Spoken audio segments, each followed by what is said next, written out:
you know, we are selling a tremendous amount of equipment to NATO. We're not spending any money, we're making money, but I don't want to talk about making. I want to talk about we're no longer involved with funding Ukraine, but we are involved with trying to stop the war or the killing in Ukraine. So we're selling missiles and military equipment, millions and millions, and ultimately billions of dollars to the NATO people, where I'm very friendly and we have a great relationship, but that was an amazing trip. So they're funding the entire war. We're not funding anything. I think it's an important point to make because a lot of people don't understand that. And we will continue to do that, and we're trying to get as much as we can for them. They want the American product. The American military product is by far the best in the world, and that's what they want to get. They have lots of options, but that's what they want to get. So the factories are doubling up and tripling up where they make the Patriots and other really, you could say, defense and offensive weapons. The wages for blue-collar workers are now rising at the fastest rate in 60 years, which is so important to all of us around this table. The average American worker has already seen a $500 wage increase this year, and there's no inflation because there's been decreases, tremendous decreases with, thanks to Doug and Chris and some of the people, the great job they've done with energy. Thank you very much. And Chris, thank you very much. I see you down close to $60 a barrel, and you'll be breaking that pretty soon. And that has a huge impact. So we have groceries are down. Energy is way down. Energy is way down. It was $4 and $5 for a gallon of gas. Think of that for gasoline. And now it's probably $2.25. There are some places it's $2. It broke $2 in a couple of locations in the South. In places like California where they charge such high taxes, it's higher, but it's still much lower than what it was a year ago. So energy's way down, groceries are way down, eggs are way down. Thank you very much, Madam Secretary. You've done a great job. Appreciate it. When we came in, the eggs were through the roof. They were 4 times higher than they've ever been. And my first question from you people, well, what are you going to do with eggs? I said, what's the problem with eggs? That was caused by Biden, or whoever was operating the auto pen actually caused it, I guess, because I don't think he knew too much about eggs. Factories are booming compared to before I took office. Domestic auto production is going to be, it's going to be so thrilling in 2 years when you see the numbers, because they're building plants all over the country. They're all coming in because of tariffs. They don't want to build, they don't want to pay the tariffs. And if they build their plant here, they don't pay the tariffs. And they're pouring into our country, and you know about AI and you know about but the auto plants, you know, that's the good old-fashioned stuff that I love. The auto plants are pouring into the United States of America. They're coming from Mexico, they're coming from Canada, and they're coming from Europe, all over Europe. And it's been pretty amazing. So factories are booming. And when they actually open, you know, right now they're booming in terms of construction. This is something given to me by Mark Zuckerberg. And you'll see this is AI now. These are, I never understood. I said, well, you know, because I built shopping centers, and for $50 million, you can build a very nice shopping center. So I never understood when they said $50 billion for a plant. I said, what the hell kind of a plant is that? But when you look at this, you understand why it's 50 billion. So this is one he's building in Louisiana. That's Meta, Facebook, as people understand it to be. But look at that. That's the size of Manhattan.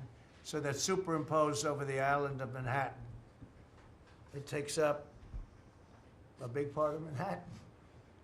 I think they say 81% of Manhattan. So these are big things, and they're going up. A lot of them are going up now. I don't know that big. Actually, Mark is building 4 of them, and others are building similar places. And when these things open up, I'll tell you what, our country, we're leading China now in AI, substantially leading China.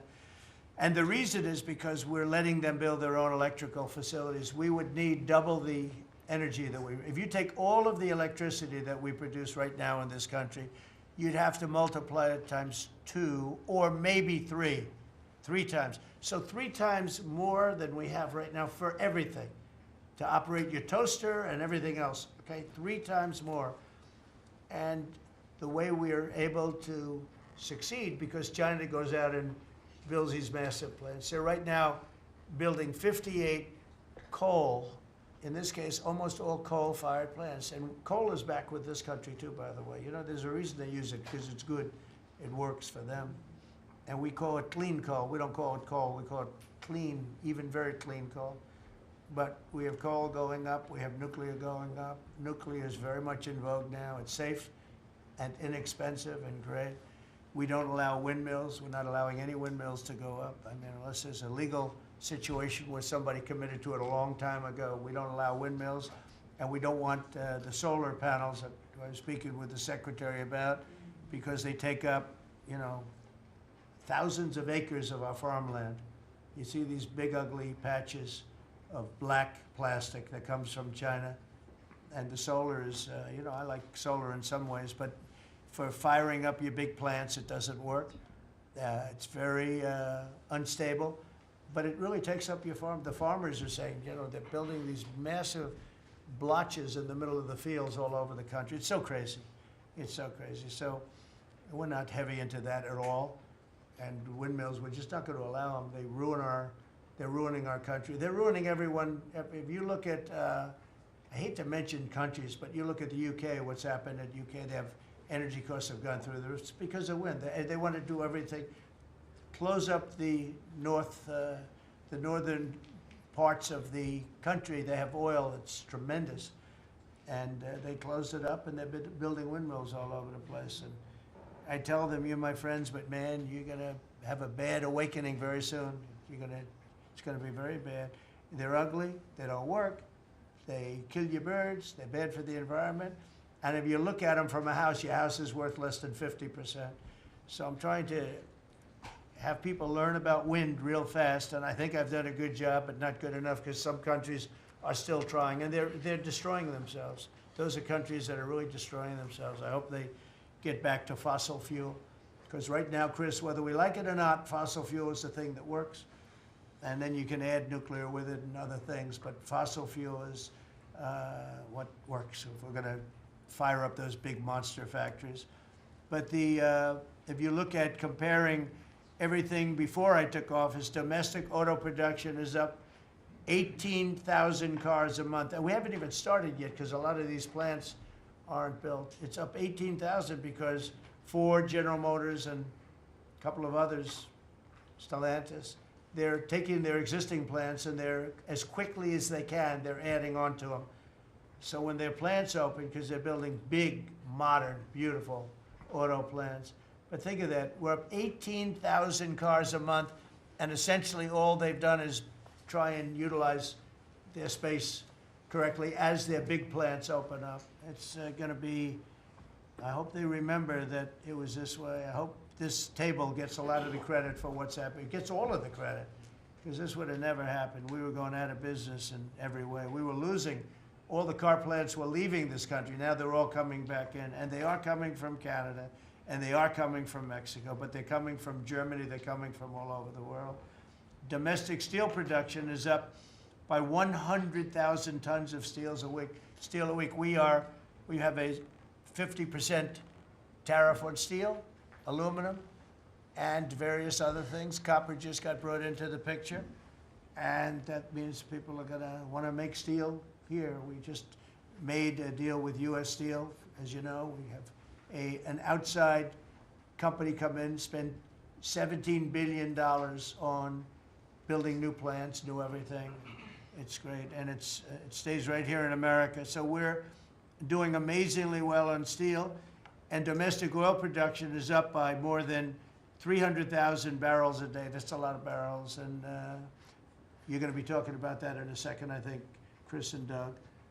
These two people have done a fantastic job, and we have the oil price down to about $62 a barrel. So just so you understand, because a lot of you like to talk about costs and prices, but I watch so much fake information.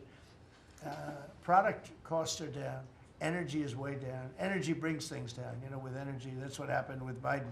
He stopped our program, and then he went back to it when he realized that it looked like you're going to be paying numbers that nobody's ever seen, like $7 a gallon. You're going to pay $7 a gallon. They were up to $7.5. So then he immediately went back to the Trump plan that they terminated, but it was too late for them. It was too late. They blew it. They had a great thing going. I gave them something great, and they blew it. Since the inauguration, we've created over 500,000 new private jobs, and if you notice, when the numbers come out, government jobs are going down and private jobs are coming up, and that's what really fuels the country. It's easy to hire people and pay them for doing something that maybe is not very productive, but government jobs are down, actually substantially down, and private jobs are way up, and these are the jobs that make money, create a better life. Meanwhile, we've reduced the number of federal bureaucrats by 84,000. So we got rid of 84,000, and I think the job numbers, you're going to see the new job numbers are going to be through the roof because of all of the different businesses that are moving into our country. And not just production businesses, autos and AI, but any business you can think of. In the world of furniture, as an example, North Carolina, I went there many times when I built a lot of hotels and things, and I'd go to North Carolina, I'd buy the greatest, they were the greatest, most talented people. And then China came along and took all of those jobs away. If they would have tariffed them, China wouldn't have taken any of the jobs. But we had presidents that, honestly, and I like some of them, but they didn't know what the hell they were doing from a business standpoint, from running the country. And North Carolina, the most talented woodworkers that you've ever seen. I'd be there and I'd watch them. I'd say, I'd like to have a rail in that chair. Maybe can you fancy it up a little bit? How about this, sir? And he'd hand me a thing. It was like they were artists. They were unbelievable.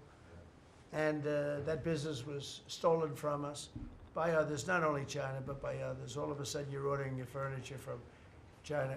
It was not even close to being as good, but they couldn't compete with it. If we would have said costs 100% or 200% tariff, you wouldn't have lost one job.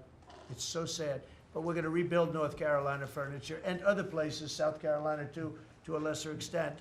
They make furniture. But furniture, we're going to put a very substantial tariff on. We've already announced it. It'll be done pretty quickly.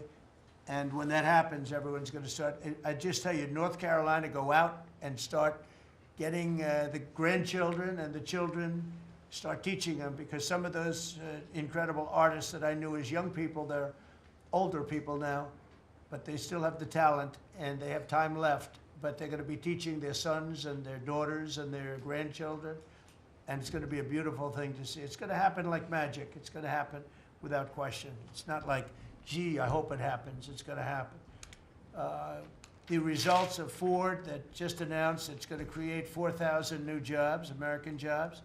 Hyundai, 14,000 jobs. General Motors is moving production of the Chevy Blazer and Equinox from Mexico back to the United States where it belongs. Don't forget, we lost 55% of our auto production over the last 35 years. 55%. We were the auto capital of the world. Like there was nobody even think about challenging us. We lost 55% of it to Mexico, Canada, China, a lot to China, and other countries. And it's all coming back. We will be bigger. A couple of years, we'll be bigger than we ever were. We'll be more dominant. We'll be bigger. We make great product, too. We're starting to make really great product. We're going to be bigger than we ever were. We're going to be at the level that it was when we were the only one that really, we sold to the world. And we're going to be back selling to ourselves and other parts of the world. It's not going to be the same, but it's going to be equally as important as it was in the heyday 30 years ago. But we lost more than 50% of the automaking capacity. In fact, the unions, the auto unions, as you know, the top guy didn't know me, didn't like me, and now he likes me. He says, man, I can't believe what Trump has done. But the auto workers voted for me. They understood better than anybody else. The auto workers, the Teamsters voted for me. Teamsters are great. They all voted for me. No Republican has ever gotten the support of the Teamsters and the auto workers. And now the head of the auto workers, I mean, it's so amazing. I watch them on television there. They can't even believe what happened. And I told them all what was going to happen. We secured new market access for American agricultural exports all over the world. Our secretary is doing a great job. Thank you, Brooke. And we have negotiated historic trade deals with the United Kingdom, China, Indonesia, Vietnam, the Philippines, Japan, South Korea, who was here yesterday, and the European Union. Foreign nations are now paying hundreds of billions of dollars straight into our treasury, and numbers that nobody's ever seen before. As you know, we made trade deals with a lot of countries, and many of those countries, just to be able to sit at the table, are paying us hundreds of billions of dollars. We made a trade deal with the European Union. They were rough on us for a long time, and now we have a very good deal. We made that with them. Trillions of dollars is coming into our country. Trillions. Far beyond billions, trillions of dollars. Wouldn't you say, Scott? Yes, sir. And in a short period of time, they have to buy $750 billion worth of our energy product. Energy is great. We have more than anybody else, and we're using it. But the European Union is a done deal, and Japan is done. And, I heard there was a problem with South Korea, but we met yesterday, and they're done. We didn't do anything. We just kept the same deal. He honored the deal. They wanted to see if, well, I don't even want to say it, but they wanted to see if they could do something. But they honored the deal, which is nice. And we cut the previous record-setting trade deficit, I hear just came out. We cut it in half already. We haven't even said, we've only been here really for a few months because, you know, it takes you a little while to fix up the Oval Office and do those things. prepare for the battle, right? So we really only been here for a very short period of time, and we cut the trade deficit in half. Is that right? That's fantastic. I didn't even think we were going to do that. And remember, these are things that are being built.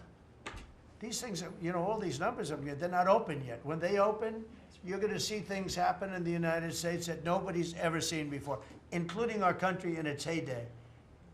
And I had the greatest economy in the history of our country my first 4 years, despite COVID, which was a very unfortunate situation for the whole world. We did a great job with it, never got the credit for the job we did. Operation Warp Speed, people say, is one of the greatest achievements ever in politics or in the military, because it was almost a military procedure.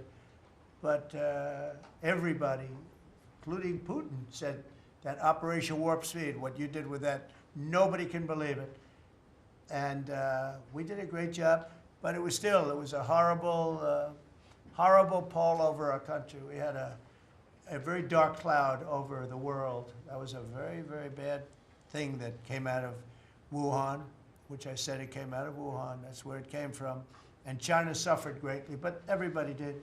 But we did a good job with that, as good as you can possibly do, and we came back, and now we're stronger than ever before. If I didn't win this election, this country was gone. I'm telling you, economically it was gone. None of the things that we're talking about would have happened. The whole world was robbing us blind. Friend and foe, they were stealing our jobs, our money, our factories. They were stealing everything. We would have been a shell. We would have been a bankrupt, broken shell.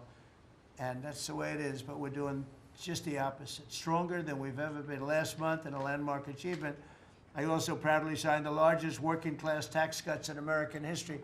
So the bill that, I'm not going to use the term great, big, beautiful, that was good for getting it approved, but it's not good for explaining to people what it's all about. It's a massive tax cut for the middle class. It's a massive tax cut for jobs. And it's, I mean, think of it, no tax on tips, no tax on Social Security. So seniors, I don't know how you can vote for anybody else. And, you know, just think of that, and no tax on overtime. So you work overtime, you don't have to pay tax on overtime. That's good. The Democrats don't know what they're gonna do. So they have, like, this soundbite. You know, they have all these sound bites. They send it out, I don't know, some guy sends out a word and everybody uses it, including the fake news. Some of you are here right now, I'm looking at you. And it's death. They use the word death. No, it's actually life. It's almost like a newborn life. It's not death. That's their soundbite. The bill is death. It's not, we strengthen Social Security. We strengthen Medicare, Medicaid. The job we've done on Social Security is, if the Democrats got in, Social Security is over because the country's going to fail. There won't be any Social Security. And I made that pledge to you. We're going to take care of Social Security, Medicare, Medicaid, and we're doing that in spades because the country is becoming so successful again. And it hasn't been this successful. I think in the end, it will never have been this successful. I don't think it'll even be close with what's happening. Every American is seeing a tax cut as a result of the bill. The average police officer will keep an extra $1,000 a year at least in overtime, and the average waiter or waitress will keep nearly $2,000 extra in the fact that they would have had to pay that kind of money on tips. And I never realized that the government was so strong on that. But waitresses, waiters would tell me that the government would go after them. Like, it was horrible. That's how it all started with me. It just was incredible. And the biggest thing was, again, the $4 trillion that they found. They said, well, that was nice. They should have announced it. I could have told them that. And I don't know. It should be simple. But a lot of people didn't understand it. Actually, a lot of good people didn't understand it. But now they're saying, you know, Trump was right. They'd never seen anything like this. And I don't know what it is, Scott. They didn't understand what we were trying to explain to them was going to happen. Everybody's moving back to the United States because they don't want to pay a tax. If they're not here, they have to pay a tax. And it didn't seem that complicated, but it's working at a level that nobody can imagine. You know, this is working $4 trillion, but that's a big number. It's a number that nobody ever heard of before. But 4 trillion is exciting. But that's nothing compared to what's happening, because these places haven't even opened yet. Some of them haven't even started hiring yet. They're under construction. So it's construction jobs, but it's not the big number, and the big numbers, when they open, they're going to be very successful. It's a revolution. We're also working on things to ensure that the awesome power of artificial intelligence is used to benefit all Americans, including American workers and also American children. In that spirit, our wonderful First Lady has just announced a presidential AI challenge. It's going to be a very good challenge, I can tell you. She's put her heart into it, which will inspire the next generation to stay on the cutting edge of this vital technology. This is the new internet, the new computer, the new television, the new everything, all put together in one. This is why when I show you a picture like that, I mean, I show you this. This is a factory superimposed over the island of Manhattan, and you have many of them being built right now all over the country, or soon to start. Some of them have started. This one has actually started. That's in the great state of Louisiana. But the First Lady is working very hard on this, and it's an important initiative. And Melania, when she puts her mind to it, nobody can do better. There's nobody. So every young person should go to AI.gov to learn more, AI.gov to learn more. And you'll see it's a great challenge. I think it's going to be a very modern kind of a challenge that involves AI, which is very exciting to people. So I want to thank her, raise a lot of money for children. We're putting America first, and we're going to be putting the American worker first. And, you know, the Republican Party has picked up 4 million new people, 4 million. The Democrats have lost 2.5 million. Other than that, they're extremely happy. No, they're very depressed. They're very depressed. And their new box that they've fallen into is crime. There was a consultant on one of the shows this morning I was watching. I thought he was very good. He's a Democrat consultant. And he was screaming, no, no, don't let him do this to you. It's another trap. It's another trap. What he's talking about, like men playing in women's sports. They said that's an 80-20. No, it's a 97-3. It's 97-3. Like transgender for everybody. They fought for it. They're still fighting for it. I saw a guy today, a politician that you all know very well, fighting like hell for men playing in women's sports. You don't understand. They're human beings also. Well, I agree they're human beings. But you can't have a 7-foot guy playing basketball with the women. You know, just one of those little problems in life. And we all have our place. It's okay. I've got my place too. But this guy's screaming, it's another trap. And this is the worst of all. He said, because this is crime. Trump is saying he's against crime and they're for crime. No, he's going, it was funny. No, it's a trap, don't do it. And then I saw this poor, stupid Chuck Schumer, the guy. He looks like he's aged 100 years, and I don't like getting into looks. You know, looks don't mean anything, right? When you're in politics, looks don't matter.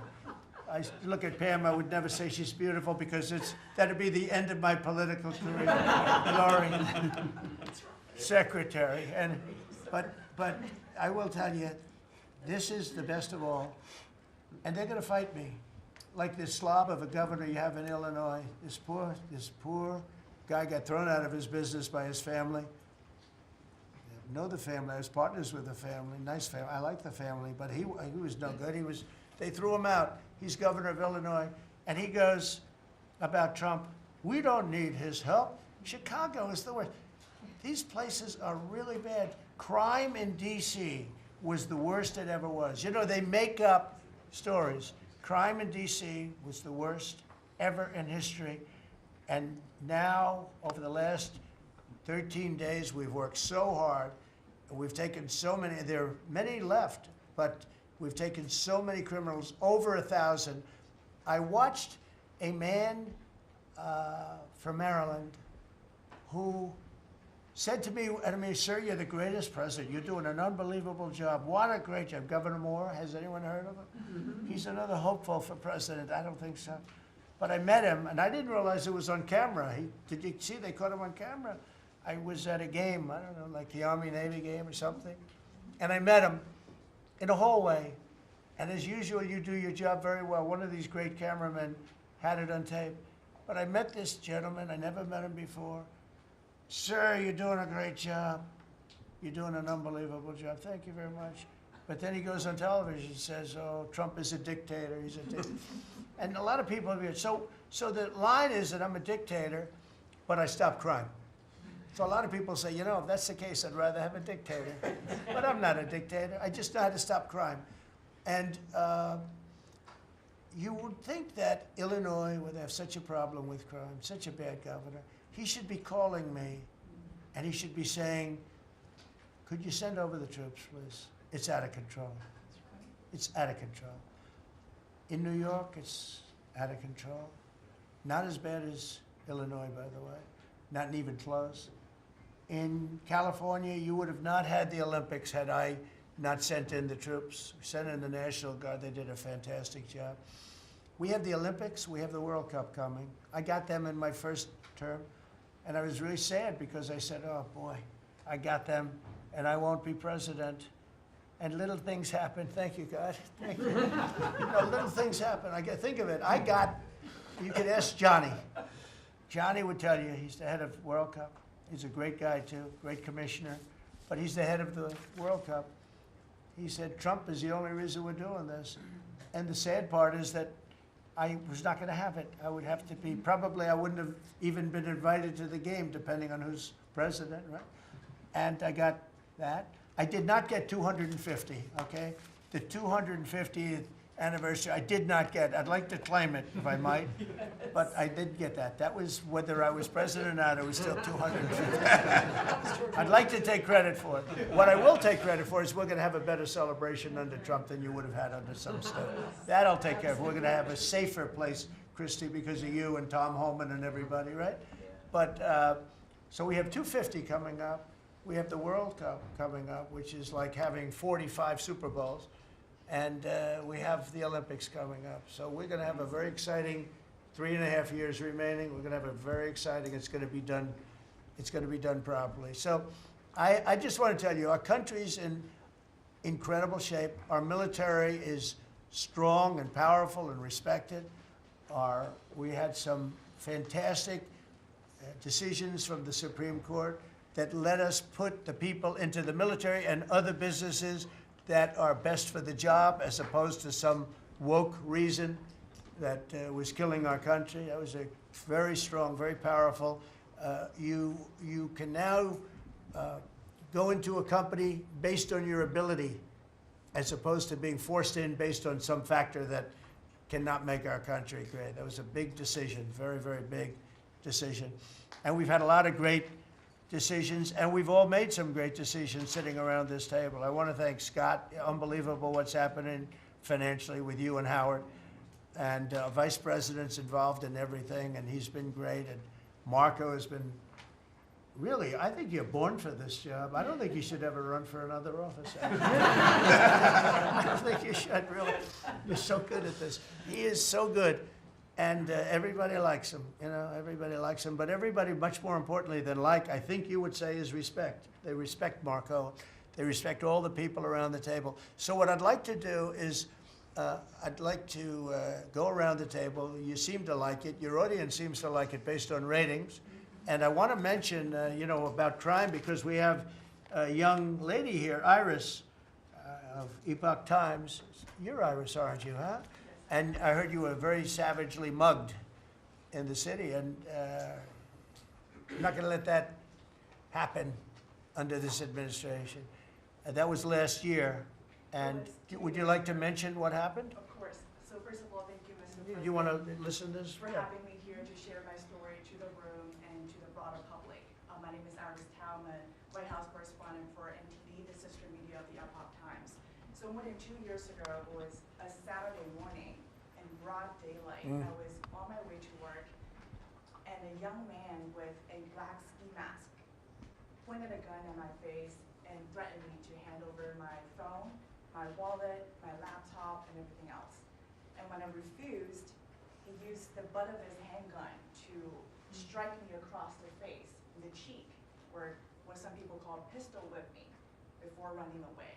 And that has deeply traumatized myself and my family. Ever since, I've never dared to walk in the street of DC at night, ever, and my family was extremely worried. So, Mr. President, thank you so much for what you're doing right now. Thank you, for being honest. Such incidents involve not just me, but also my family. If he had shot me, I could have died right there in the middle of nowhere without my families or my friends knowing at the age of back then, I think 23. Right. Just starting my career here in DC without even starting a family. Right now, I'm very blessed to have this opportunity. So you had a gun pointed at your head, and you probably figured that he's going to pull the trigger, because these are animals that don't know what the hell. They couldn't care less. The pulling the trigger to him is a very minor event, and I'm sure he's done it before. So how did you, and you did refuse to give it, which would probably, maybe somebody would say that was not the right decision, right? Right. But you refused, but I understand that. So, and then he hit you real hard. Yes. It's really amazing that you weren't shot, though, isn't it? I'm very blessed, and that's why having this opportunity to stand here to share my story today. One, I'm very grateful for God for allowing me to still survive to this day, but also to Mr. President. Thank you for now making DC safer. Thank you very much. For us, for our families, for my parents, on my behalf of my parents, and now my baby on the way. Thank you so much.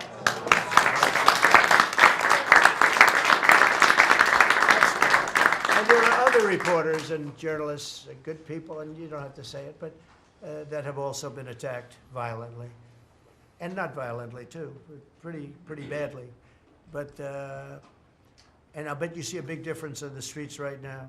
And this is only 12 days, but people are telling me they're going out to dinner now. They haven't. I told my friend, but I have a lot of friends that are going out to dinner all the time now in D.C. and they weren't doing it 12 days ago. They would never even think. One of my friends went out 5 times. It was 4 times the last time I told. Now it's 5 times. He said, I love going out to dinner, and restaurants are starting to open again. A lot of them closed because, you know, nobody wanted to go into a restaurant. Nobody wanted to get to a restaurant or even sit in the restaurant. But you see a big difference now, don't you? I do pass by Union Station every day on my way home, and I do feel a lot safer seeing the trucks right outside, seeing the National Guard troops members right outside. It does make me feel like I'm hopeful about DC again, and one day hopefully we can raise our family here. Thank you very much. That's nice. And those are tough troops, too. Those are not politically correct troops. We don't have politically correct anymore. We have tough guys, tough people, including some tough women. But we have tough people, and when you look at them, I'll tell you, they showed one scene where a bunch of Deregulation guys or whatever, maybe MS-13, maybe MSDNC, okay? Because to me, they're worse. I think they're worse. MSNBC maybe is worse than Deregulation. Real scum, real dishonest people. But anyway, but they went into this gang, I think it was Deregulation, Venezuela, and they weren't nice to this group of people. The gang was calling them sir. Yes, sir. Yes, sir. Get out of here. Get the hell out of here. You're no good. Get out of here. And yes, sir. Yes, sir. Yes. These are people that beat up people all day long. And they're calling these soldiers, that's what they are. They're real soldiers. There's no games. I said, you don't have to be politically correct. And you know the way they used to spit in the face of the soldiers, with the soldiers standing like this? And you'd have some guy or some woman sometimes screaming at them from 1 inch away. They're standing there and they're told you cannot do anything. And they start spitting, actually spitting in their face. And I said, you spit, we hit. And they're totally authorized to do that, all of those things. But your story is great, and there are other stories here, but they don't have to tell them. But some people are ashamed to tell them. They don't want to tell them. But it was like a jungle. And it's not a jungle anymore. And it's going to get so good that this will be the safest capital there is. It'll be one of the safest places in our nation, anywhere. And right now it's one of the most unsafe places, but not now. 12 days ago, it was the most unsafe place in our nation. And they have to stop issuing false crime numbers because I mean, I heard the mayor, and I like the mayor, you know, fine. I don't care if I like her or not. If she did her job, I wish she were a horrible person who did her job. But she's probably nice, I guess. I don't care. I want her to do a job. But they issue false numbers. She said, crime is down, you know, before we got, now they can say crime is down. Crime is very much down. But what they did is they issue numbers. It's the best in 30 years. Not the best. It's the worst. It's the worst. It's much worse. And they gave phony numbers, and then they fired the man who didn't want to write the phony numbers. He got fired. And I guess that whole situation's under investigation because it's a very important thing, Pam. I mean, if they're going to give these phony numbers, it's a false feeling that you get crime, you have to do something about it. You can't go around saying, oh, Washington, D.C., safe, if it's not. It's going to be very safe very soon. It's very safe right now. You're going to go out, have dinner. People are going out all over the place. They're walking. I have people that work in government, strong, tough cookies. They can take care of themselves. But it doesn't help to have big, strong muscles. And I work out. If a guy's over there with a gun shooting you in your face, you can be the strongest guy in the world. Guy has a gun, shoots you in the face. It doesn't matter how much you've worked out, how many weights you've lifted, how hard you work. And so we have the toughest guys and we have the best guys. And I'm willing to go to Chicago, which is a big trouble, but we have a governor that refuses to admit he has problems, huge problems.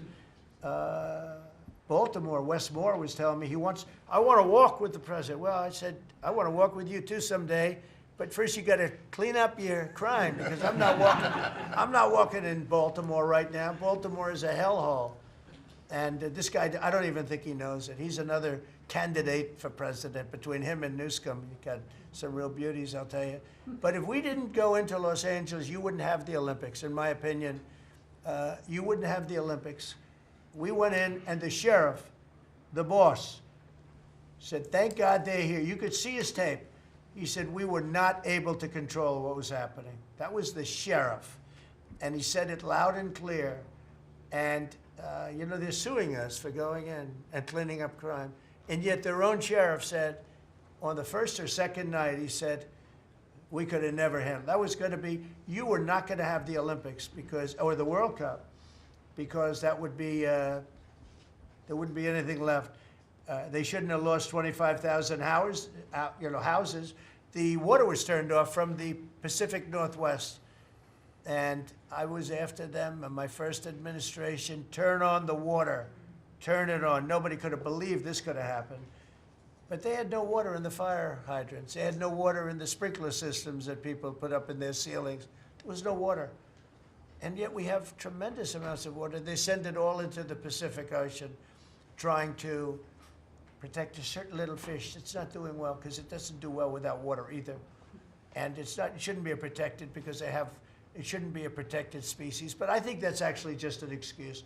I actually think these people are sick. There's something wrong. So we send hundreds of millions of gallons of water a day into the Pacific Ocean. They turn a valve, and the valve heads out, and we turn the valve back. I actually had to do it using force. We turned the valve back, and now they have water, but not as much as they should have, because they should, and I'm telling Gavin Newsom by this conversation right now, turn the rest of the water on. Turn it on. So things are done that are so sad in this country. Lack of common sense. I like to say the Republican Party is the party with common sense. We're smart, we're sharp, we're this to that. They're smart, but they're radical left people. And they can't help it. They're very smart, but they're radical left, and they're destroying our country, but they're not going to destroy it anymore. So we picked up millions of people in the Republican Party. They lost millions of people, and I think we're going to do very well in the midterms. And I just want to say one other thing, and that's medicine. The cost of medicine all over the world is much cheaper than the United States, because for years the world pushed us around, including our friends. And you go to Germany, you go to England, you go to different places, and you go to a store, and it's sometimes 10% of what we pay in the United States, because they said, nope, we're not paying any more. You charge the United States. This went on for 25, 30 years. And I invoked favored nations. I said, I want to pay the same as they're paying. And Bobby Kennedy is doing a good job, and Dr. Oz is doing a good job. And I asked them, I mean, other than the basics that they're doing on autism and other things, which we got to solve that problem, because it's crazy what's happening, it's out of hand. But this is the most important thing that can be done, is favored nations, Bobby. And we're not talking about a 25% cut or 50. We're talking about a 1,500% cut, because people go to Europe to buy drugs, and they come back with drugs, prescription drugs, normal, not, I don't mean the bad drugs, I mean prescription drugs, because you can buy them for 10%, 15%, 20% of what. So they're going to go up in price. And I told the countries, and I get along good with all of them. I mean, you could ask I get along good with all of them. But I said, you know, I told them, I said, you're going to go up a little bit, because it's the world. It's the world. So more people in the world than we have. We're going to go down a lot, and they're going to go up a little. And it's called equalization. We're going to have equalization. So we pay the same price as the lowest drug sold anywhere in the world. And I think, Bobby, that's going to happen pretty soon. The companies are ready for it. They had to go for years. I was with a very great gentleman from Eli Lilly. I think he's an incredible executive. I mean, I'll mention the company, and I'll mention him, because we had this argument my first term, and then we had it in my second term. In my second term, I wouldn't stop until I won the point, and he threw up his hands. He says, you're right, I can no longer defend it. I can no longer defend that a pill that's made by Johnson & Johnson in a factory, in the same factory in the United States versus a place in Europe or other places, including Canada, by the way, you could buy it for 10% or 15% or 20%, the cost of what we're paying, where we'd pay 5, 6, 7 times more money. He said, it's the hardest part of my job, defending that. I'm not going to do it anymore. I'm saying that we have to get down to business. And that's a great company. He's done a great job, and I appreciated it. And it really broke the ice, because they were saying, well, we have to do research and development. Well, you have to do it for Germany and all these other countries too. Well, they think the United States should bear it. I mean, I heard this stuff and I finally said, it's over. Now, you have to have somebody that can get these countries to do it. I told them, if you don't do it, we're going to charge you a 25% tariff on everything you send into our country. That's much more money than what we're talking about. Then we have to get the drug companies to do it, and they'll do it because we have tremendous power over the drug companies too. So we're going to get it done. I just hope we get it done fast, Bobby, because this thing should go fast. But we're going to get the cost of medicine is going to be 1,000%. Think of that, not 2%. And I'll just tell this last story. When I was in my first term, in my last year, I was so proud of myself because drug prices went down for the first time in 28 years under my administration. You know how much it went down? 1/4%. And I was so proud of that. And I held a news conference, I think you'll be able to find it, congratulating myself and my administration because for the first time in 28 years, drug prices went down. 1/4%, that little tiny, but it still went down. And I thought it was great. And then I realized, it's a very complicated business and formula. You got to be very smart. I said, we're really getting ripped off by the whole world. The whole world is ripping us off. And what happened is I got on this kick, and I got the drug companies to agree, and I got countries to agree. And they're not agreeing because they think I'm a nice person. They're agreeing because I will put charges and costs and tariffs onto them that will be many times more than what they're going to be paying. So the companies are there and the countries are there, and we got to get it done, Bobby. We got to get it done, and we're going to have the biggest price of it. Now, that's going to lower Social Security, Medicare, Medicaid. This is going to lower everything because drugs go for everything. It's going to have the biggest impact, I think, of anything that can possibly be done. But your costs are going to be going down for medicine, for prescription drugs, will be going down at levels that nobody ever thought possible. And that's going to happen in a matter of a very short period of time. And we're all set with the countries, and we're all set with the companies. That's all you need, the two. And the middleman gets cut out. Under this scenario, the middleman doesn't exist anymore. That was the other thing. They always blamed the middleman. I said, who are the middlemen? Nobody knew who the middleman was. That's right. They had the most complex formula. It was genius, but they didn't get away with it. So I'm counting on Bobby. Do you want to start, Bobby? Maybe we'll start with you. You can start with that and then go on to what we're talking about. We are deep into MFN negotiations, most favored nation status negotiations with 14 companies. Howard Lutnick is a breath of fresh air, and I think he's going to help us get across the finish line with the leverage that we have from tariffs. They're smart. Don't let them get away with it, Howard.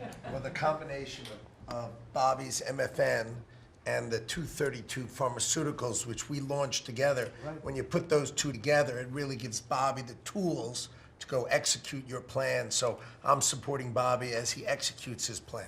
Good. Right? Yes. And this cabinet meeting is supposed to be about working Americans and bringing jobs back to this country, and particularly rural America. And I want to mention the big, beautiful bill. Right now, we spend 7% of Medicaid dollars on rural hospitals. So they're getting the short end of the stick. It's about $19 billion a year. Under the Rural Transformation Program, we give them an extra $10 billion a year. So we're raising an infusion of cash to rural hospitals and rural communities by 50%. It's going to be the biggest That's good. infusion in history, and it's going to restore and revitalize That's so these good. communities. And we can't survive as a nation if we don't honor our rural communities, which are the source of our values, our virtues, our character, our economy, our food. And you are bringing that back. You are bringing those communities back.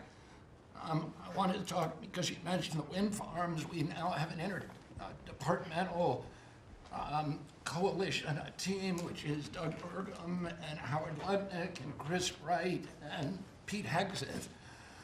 We're all working on this issue. And Lee, sorry, Lee. We're all working together on this issue. We're meeting together. There are right now 11 wind farms planned that were launched during the Biden administration. Between Maine and Virginia, it's 1,130 towers. These towers are twice the size of the Washington Monument. The blades on them They're are, massive. It's so crazy. the Go ahead. blades are 350 feet long, one blade. One of these blades blew up on Nantucket last summer, and the water was filled with shards of glass, of sharp glass, so it was dangerous to swim. They had to close the beaches, but they have indemnified themselves so the local communities can't sue them. None of these projects are bonded. If you build an oil derrick in the Gulf, you got to put a bond down. There's no bond for dismantling them, and that's one of the tools that Doug is now using to challenge some of these projects. None of the cost of energy from these projects is 39 cents a kilowatt hour. The average cost in this country is 17 cents per kilowatt hour. And natural gas is 3 cents. Right. So it is the most expensive energy. I've been representing commercial fishermen for 40 years. They are so excited about what you're doing, Mr. President, because their fisheries are being wiped out. As soon as they begin construction, the groundfish fisheries just disappear. The fish leave the area. They've killed 160 whales in the last 2 years. So they're wiping out the whale population, the Atlantic whale population, the big whales, the minkies, the gray whale, or the humpback whales, the right whales. And you are going to save the whales on the East Coast because of this. You're going to save these economies that are based upon commercial fishing. I'll say one other thing about fishing. We are now, the South Asian nations are now dumping shrimp on our country. The shrimp is heavily contaminated. We just stopped a shipment that was contaminated with cesium-157, which is radioactive.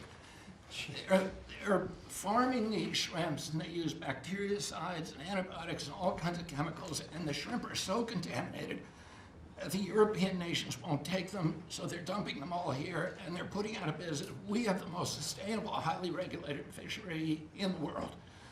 What our fishermen do is a good thing.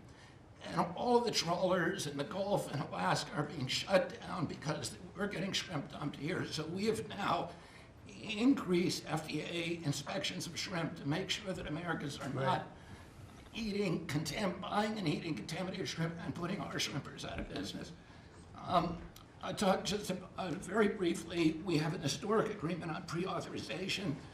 We brought together 80% of the insurance industry, which has agreed to, for 80% of diseases and injuries, give immediate pre-authorization so that when you go to your doctor's office and he prescribes you a new knee or whatever it is, you will immediately know whether your insurance company is going to pay for it. This is an historic agreement. People have been trying to do it for decades, and we, because of your leadership, brought the insurance industry together and got them to voluntarily agree to do this.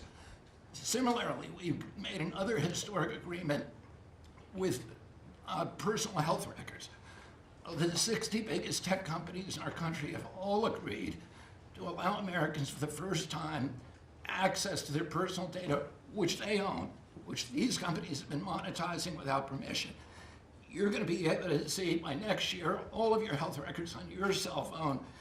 It's going to save lives. It is going to fuel an infusion of technology into that space where people can access those records. They can compare their diet to what they personally need, and we'll have personalized medicine.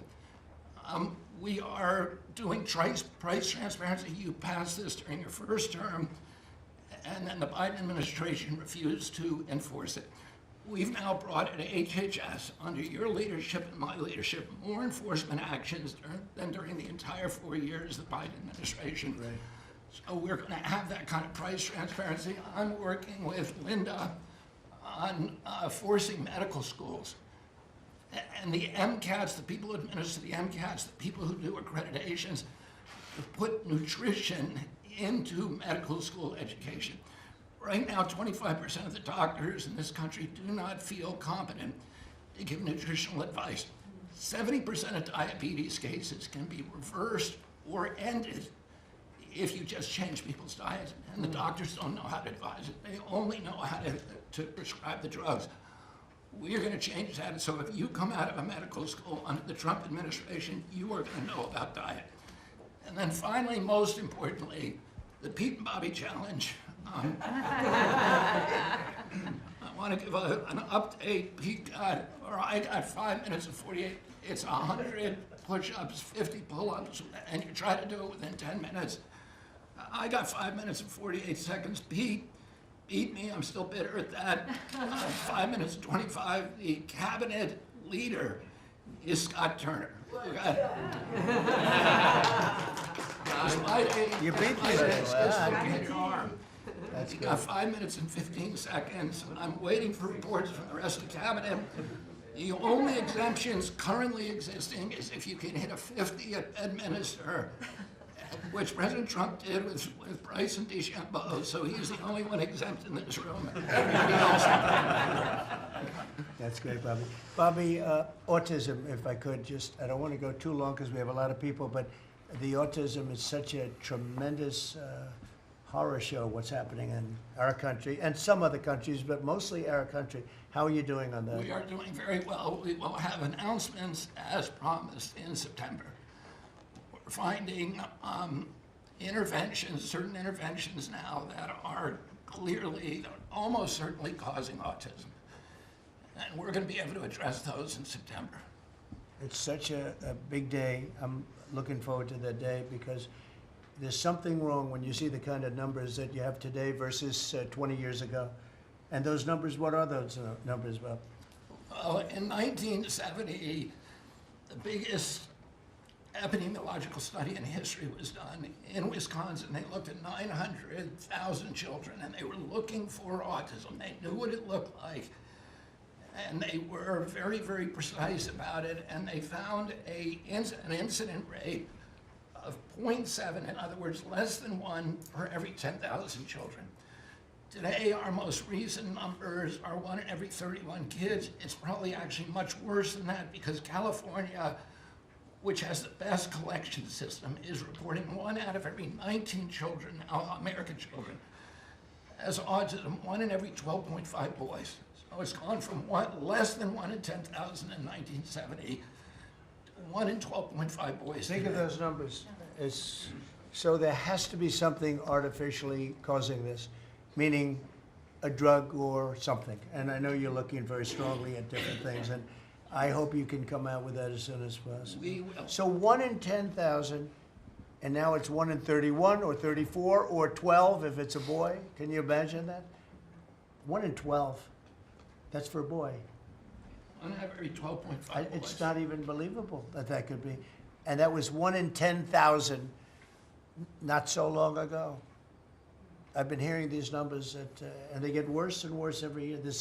There's got to be something. I think there's nothing, including favored nations and everything else, there's nothing that can be, if you can find out the reason that that's happening, and I know we're gonna do some things. I think it's, I think we maybe know the reason, and I look forward to that press conference, to be with you on that press conference. That's going to be a great thing.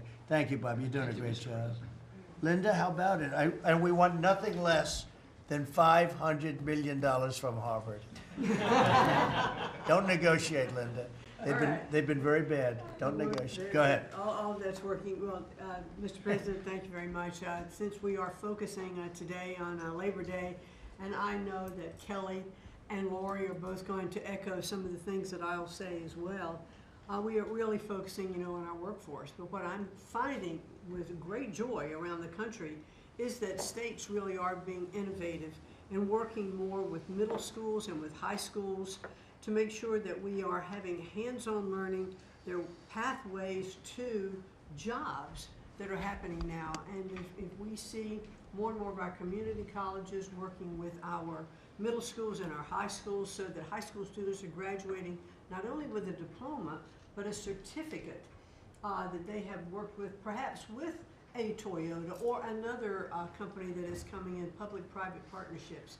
And they're learning on the job so that when they graduate from high school, they're ready to go into the workforce, because we know with all of these wonderful jobs that are coming back into the country, through AI, through just our normal jobs, we need electricians, HVAC operators, etc. If we don't have this training, we're not going to have the workforce we need for all these wonderful jobs. So governors are really excited about this prospect. I've been now to several states and visited community colleges and tech schools with governors, and they're just all on board for getting this done. I think it's one of the best things that we're hearing relative to the job market. So we're just kind of focusing on that for today. So we're bringing education back to the states, to put it in a more simple fashion. We're going to let the states educate our children again. And, you know, we're rated out of 40 countries, we're 38, 39, or 40. So obviously, it's not working what they've been doing for the last 30, 40 years. And if you go back, the best are like Norway, Denmark, Sweden, some of the other, Finland, they're very highly rated. If you go back to just take a look at anything you want to do, you just look at us in the past. If we gave Iowa or gave Indiana or gave, and I don't say every one of them, you know, a guy like Gavin Newsom's not going to do well. Certain states won't do well. But even California, you cut it up into sections. You have Riverside, you have this, you have that. You cut it into 5 sections. And, you know, if you had a good governor, you'd be able to do well. But certain states will be able to compete with Denmark, Norway, Sweden, and everyone. It'll be just as good. So I figure you have close to 40 of those states. Mm-hmm. And then you'll have 10, you'll have 5 that won't be very good. You have 5 disasters, and we'll have to work on those disasters. But for the most part, we will have education that will go zooming up in those charts, just like we have in everything else we've done. And I think it's one of the most important things we're doing at this table. So bringing education back to the states where you have the parents running it, where you have the school boards, they're local. We have people running from Washington that have never even been to the state that they're in charge of. They've never even been there, and I don't think they care about it. So we want to close up the Washington buildings, sell the buildings off, let somebody else get rich with the real estate, because it'll be a crime-free city. By the way, speaking of that, anybody murders something in the Capitol, capital punishment, capital punishment. If somebody kills somebody in the Capitol, Washington, D.C., we're going to be seeking the death penalty. And that's a very strong preventative. And everybody that's heard it agrees with it. I don't know if we're ready for it in this country, but where you have it, it is, we have no choice. So in D.C. and Washington, states are going to have to make their own decision. But if somebody kills somebody, like you could have been killed, very lucky you didn't get killed, it's the death penalty, okay? Fantastic job you're doing. Thank you, Linda. Very much appreciated. How are you doing with the colleges, by the way? You're doing some pretty good work in terms of getting them to treat people fairly. Well, interestingly enough, since we've been negotiating with some of the Ivy League schools, I have presidents of universities calling every single week. They want to sit down and talk to us about all of the steps that they are taking, because they would like to not come under the same investigative program, and so it is having its desired effect. That's great. So if you fire a shot across the bow, the big guys, people kind of step in line and know you mean business, and we have teeth in these agreements, and I'm proud of the work that we're doing there. Well, they misbehaved, and some of these schools are getting billions and billions of dollars, and they misbehave, so that's it. And so one way or the other, we're going to win that whole thing. It's going to straighten them out. Okay? Thank you. Great job. Lee, please. Mr. President, the Trump EPA has a special Labor Day message to America's workforce, especially our auto workers, our coal miners, our steam fitters, our pipe fitters, and the list goes on. See what a difference a year makes. A year ago, the way that the Environmental Protection Agency was operating, the choice was made to protect the environment. We would have to strangulate the economy. That's the way that the EPA operated for years. There was a binary choice. We had to choose one or the other. The Trump EPA completely rejects that. See, we choose to protect the environment and grow the economy. And a very special shout out to Russ Vogt and his team at the Office of Management and Budget. We give him a lot of work. He's happy to do it. Dozens of different deregulatory actions. We just announced a proposed rescission of the 2009 Obama EPA endangerment finding. all of the light, medium, and heavy-duty vehicle regulations that followed. It is the single largest deregulatory action in the history of the United States government. And when you add up the dozens of different actions that we have announced and that we're working through, in one agency in 1 year, we'll do more deregulation than entire federal governments have done across all agencies, across entire presidencies. And what we are accomplishing would not be possible if not for the support of the rest of this team you've assembled around this table.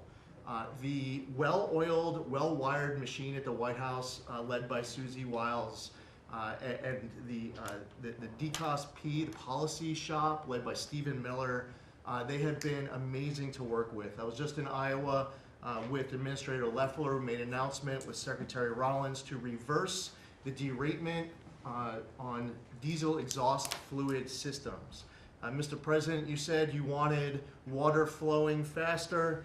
Working with the Secretary of Energy, we've done our part to do that, to get gas cans flowing faster, to stop that annoying start-stop feature in vehicles. See, people out there might say, well, why are you focused on all of these little things? If it's little to you, it doesn't mean that it's not a very big deal for millions of other Americans. The charge was clear when you called me in November and you asked me to do this job. Clean air, land, and water for all Americans. Unleash energy dominance.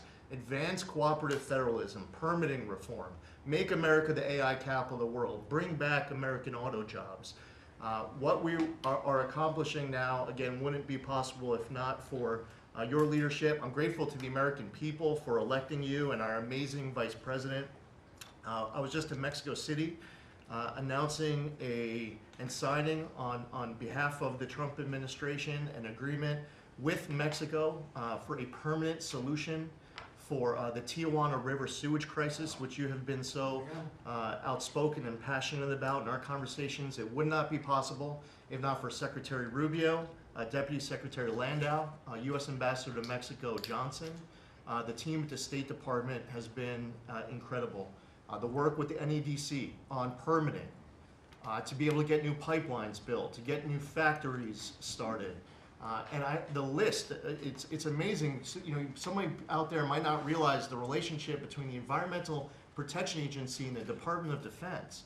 The amount of work with Secretary Hegseth and the Army Corps, from responding to the LA wildfires, to getting more water flowing in California, which is also something that Secretary Burgum is involved with, to helping the farmers, the ranchers and landowners to revise the waters of the United States definition so they don't have to go hire an attorney or consultant to tell them whether or not a water on their property is subject to federal regulation. Thank you for putting this entire team together. It's an honor to be at the Trump EPA, where we choose to both protect the environment and grow the economy. It's a very happy Labor Day for America's workforce. And Lee, in Los Angeles, if you could, because of the fires, Lee was there, and as you know, we have very strict federal rules having to do with the rebuilding of those houses. And Lee was able to get the approvals done for everybody immediately. It was so fast, nobody could believe it. And the mayor and the governor still haven't gotten their approvals. And they're gonna have riots out there for that reason. These are great homeowners. They wanna build a house, they can't get approved because you have the mayor, Bass, who has no idea what she's doing. And you have a governor who is just such a bad governor, and the people are unable to build their house. The toughest permit to get was the federal permit by far, and yet he got them all in a short period of time after the fire. How long did it take?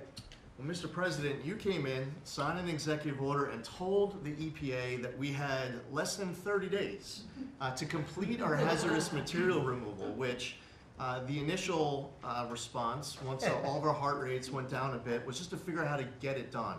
We got it done in just less than 30 days. The Army Corps of Engineers then comes in for the debris removal. The federal government, in clearing over 13,000 properties that were destroyed because of these wildfires. We've got to the point today where property owners all across Los Angeles, they're grateful to the Trump administration. They're happy that we did our part, but they are desperate to rebuild. And there is not a single green light approval that they are waiting for from the Environmental Protection Agency The EPA and the Army Corps of Engineers proudly have done our work. It's important for those local officials to let these property owners build on their land. It's their property. It doesn't belong to the mayor of Los Angeles. And they need to represent their people better. They're ready to build. When will they have their permits from Los Angeles? Well, here's the problem, Mr. President, is that they have been ready since the moment we were done with the federal part. I mean, well, I was visiting a week after. Actually, I thought my first trip was going to be to Los Angeles. However, the moment I got confirmed, the vice president said, "You're going to East Palestine right away." So that actually ended up being the first visit because the vice president's so passionate about that from the great state of Ohio. Then we went to Los Angeles from there. We're talking about the beginning of February, where we were meeting with property owners already. They were already all set up. They had the contractors. It was the beginning of February, and they were waiting for green lights from Los Angeles to be able to go onto their property and start rebuilding. Some of the same people who were waiting for a green light ready with the contractors at the beginning of February are still waiting now in the middle of August. Let these Californians rebuild. And they're talking about also taking away some of the properties and building low-income housing on those properties. They're going to have problems like they've never had before. These people don't know what they're doing. So we have all our everything the federal government has to do was done long ago. They should have been. I went to a town hall with Lee, but we were there, and the mayor was saying it would take 2 years, maybe 3 years to get this approved. I said, no, not 2 years, 2 days. They should have it in 2 days.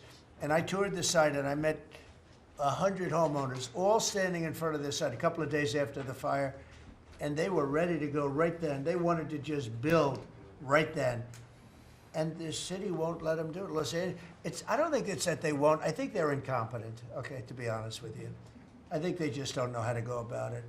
It is so badly run by Newscomb and by Mayor Bass. Mayor Bass, she was in Africa during the fire. She knew the fire was starting to rage, and she decided to take a trip to Africa. These people are they're just bad. You know, you talk about make America great again. They could never make America great again, but we are doing that. Congratulations, you found some interesting things, Tulsi. Sir. She's becoming a bigger and bigger star every day. She found a lot of good things. Go ahead. Thank you, sir. As we approach Labor Day weekend here, this is just such a great opportunity really to recognize your leadership as a true champion for working people. And I know we'll hear, as we go around the table here, how your focus singularly on putting the well-being and interests of the American people first is that common thread that we're seeing in your policies being implemented across your administration. For ODNI, number one, our focus is and must always be making sure that our intelligence community is focused on our mission, keeping the American people safe, secure, and free.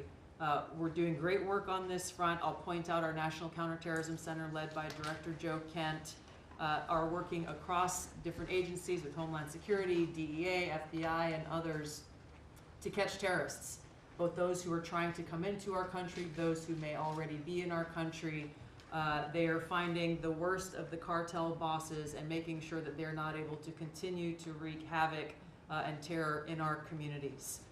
Secondly, Mr. President, you have charged me with the mission of finding the truth and telling the truth to the American people. And we've exposed some of the worst examples of the weaponization of intelligence in the last several weeks. I will continue down that mission and that path wherever it leads. Transparency, telling the truth, is what will drive true accountability for the American people who deserve nothing less. And lastly, Mr. President, all of us are charged with being good stewards of taxpayer dollars. I've gone through a reorganization for ODNI that we've announced in the last week. We've cut nearly half of redundant, unnecessary functions within ODNI, saving taxpayers over $700 million a year. We will continue focusing on our core mission in keeping the American people safe, and appreciate your leadership and your focus on this most critical task. And you've also found many bags of information. I think they call them burn bags. They're supposed to be burned, and they didn't get burned, having to do with how corrupt the 2020 election was. And when will that all come out? Mr. President, I will be the first to brief you once we have that information collected, but you're right, we are finding documents literally tucked away in the back of safes in random offices, in these bags and in other areas, which again speaks to the intent of those who are trying to hide the truth from the American people and trying to cover up the politicization that was led by people like John Brennan and James Clapper and others that have caused really immeasurable harm to the American people and to our country. Great job. Thank you. We look forward to hearing it. The public looks forward. Thank you very much. Administrator? Thank you, Mr. President. Well, everyone knows there's no stronger advocate for hardworking American families than you, sir. Thank you for the largest tax cut in American history for working families. The average family of four is going to save about $10,000 take-home pay more a year. And what we're seeing is an increase in the child tax credit, the increase in the standard deduction. Hardworking families are going to benefit from this bill, and small businesses. There's no bigger beneficiary than Main Street, because small business makes up 99% of all businesses in this country. I've traveled to nearly half of our states, 24 unique states. I've made 40 state visits. In fact, I was with our great vice president at a small business manufacturer in Georgia last week. I was with a trucking company in Ohio. I was in Michigan at a motorcycle manufacturer. The return of Made in America is going to be driven by small businesses, because 98% of all of our manufacturers in America are small and medium businesses, 600,000 factories that employ 5 million people. And as Secretary McMahon mentioned, this work-based learning that is going on in professional and trade schools is real. I've visited them from Utah to Maine to Georgia and seen this revolution in education happening. So small businesses need skilled labor. Now that you solve for inflation, for the taxes, every Democrat voted for a $4 trillion tax increase on the backs of hardworking Americans. And so you prevented that. And now we've got fair trade. And thanks to Administrator Zeldin, we're seeing deregulation. I mean, this diesel exhaust fluid crushed farmers and construction and other heavy industry. So rolling that back makes a real difference for small business. And your domestic economic agenda is amplified through small businesses, which is why small business optimism is above its 53-year average, finally. And so Main Street appreciates it. What Main Street wants now is a rate cut. They feel burdened by high interest rates. They would grow higher and expand more if they could, but the interest rates are really hurting them. And finally, I want to say thank you for your executive order on debanking. We're about to announce a major investigation on debanking. It happened to you and your family. It happened to me. It happened to thousands and thousands of Americans, and unfortunately, disproportionately on those that had conservative values, on Christians, on pro-life, on 2A businesses. And so we're going to be talking to the banks about that. The SBA operates the largest government business loan program in the federal government. We have a network of 5,000 banks. So we're going to be making sure that that never happens to anyone again. Great job. You're doing a great job. Thank you very much. Christy? Well, Mr. President, first of all, thank you for the opportunity to work for you. And you committed when you ran for president to make America safe again. And today, the average family and individual that lives in this country is safer than they've been in years because of what you've done. We've got 3 months in a row now with 0 illegal aliens coming into this country, and I want to thank Pete and the Department of Defense for all of their help. They're down at the border with us still, helping us keep that border secure and make sure we know who's coming into this country. You've arrested and brought to justice hundreds of thousands of illegal aliens, of criminals that have perpetuated violence against American people. Sir, you had 1.6 million people voluntarily go home to their home countries that were here in this country illegally. Because of your strong message and you enforcing the law, they decided to go home on their own so that they could come back the right way someday and be American citizens. But what I think is one of the most remarkable statistics is that under Joe Biden's administration, 88% of new jobs went to foreign-born individuals. Under your administration, 2.5 Americans have jobs today that they didn't under the previous administration. And they have those jobs because you created opportunities. You made this country safe. You opened up the economy, you enforced the law. Now people can get up and provide for their families and go to work every day and be confident in that. And the last thing I would say is that it's incredibly important to know that every one of those illegal aliens that has gone home, they were costing us about $8,700 to $9,000 a piece in what they were taking out of our social programs, out of Social Security. You've saved this country billions of dollars, about $15 billion, just in what those illegal aliens were costing us in social programs. I've cut over 450 different contracts at the Department of Homeland Security. We're getting rid of corrupt ones that were not efficient for taxpayers, weren't focused on our mission of keeping us safe. And we've also renegotiated and brought in our biggest vendors and said you have to do better.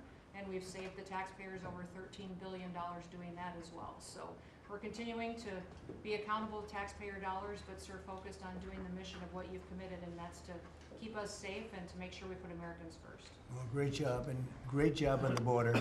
We had millions and millions of people coming in. To think 3 months in a row, 0. Incredible. That's some job. Thank Tom and everybody, and Pete, good job. Not surprised. Thank you very much. Chris, please. Chris. Sorry about that, Mr. President. Like Secretary Noam, I'm thrilled to be here to work with you on the simple platform you were elected on, which was to bring back the American dream, to bring jobs and opportunity for families across the country and to lower their costs so they can live their lives and expand the choices they have. You led off today talking about gasoline prices. I'll throw in diesel.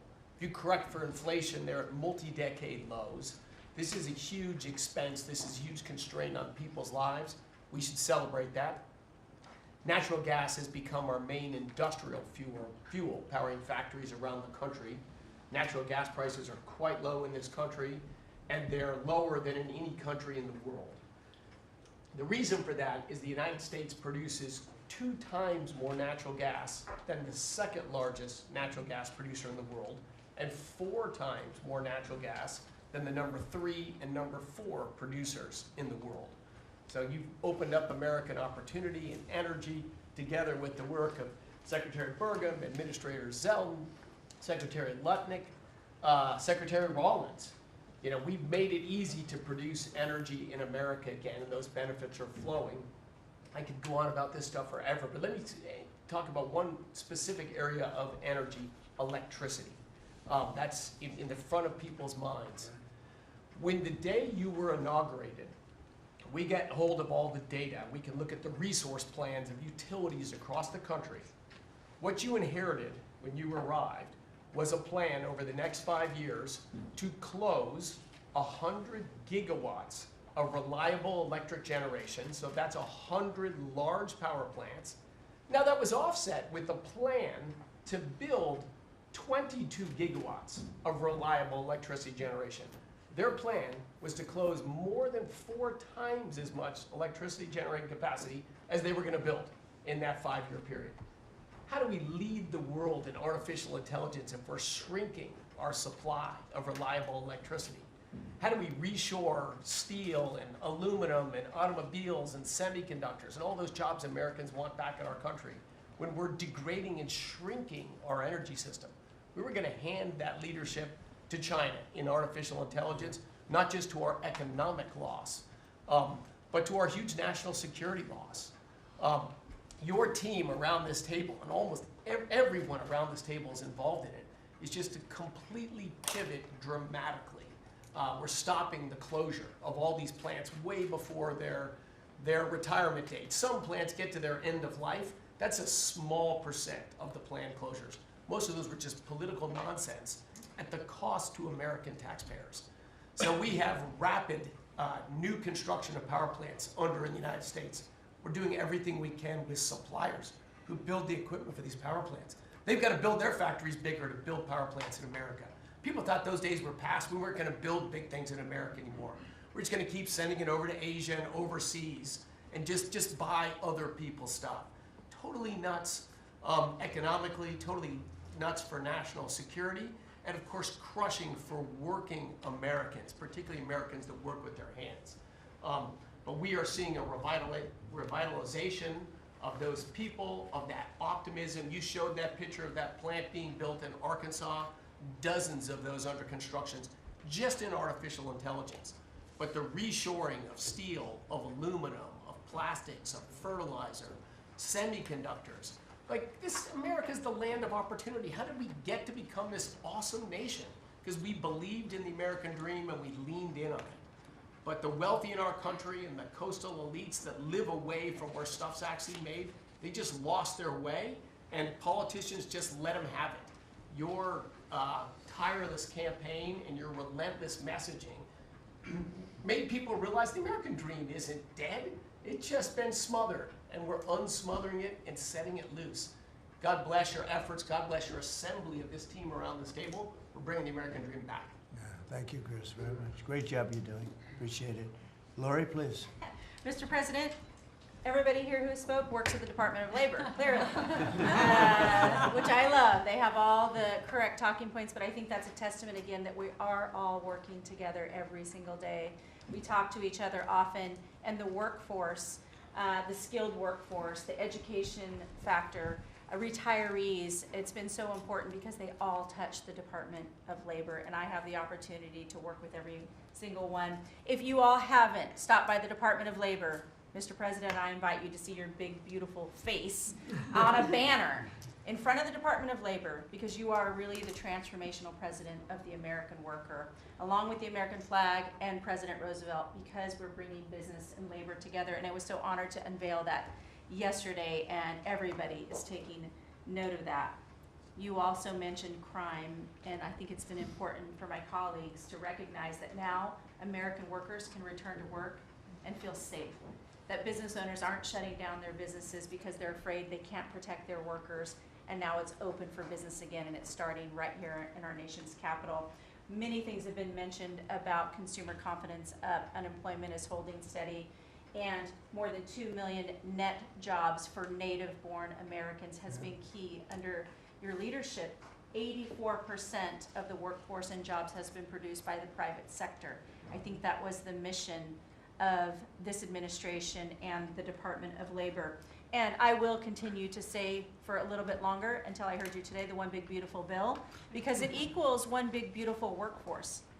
And Congress passed this legislation. It probably will be the single most important bill that they did sign, because it is protecting our American workforce by expanding Pell Grants and child care and reduction in taxes, so they can keep more of their hard-earned dollars.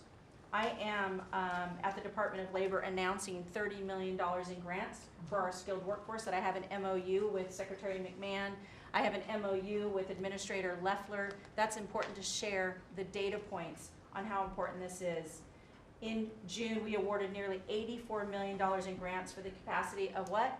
Registered apprenticeships. An executive order to have 1 million active apprentices across this nation, where we've already registered 185,000 since in the last few months. One of the other things that we have done is the Biden administration's guidance on cryptocurrency. And thanks to you and your leadership on that, we've rolled that back. And of course, we're gonna see the 401k, the investors in our alternative assets. That's been key through the Department of Labor to work through.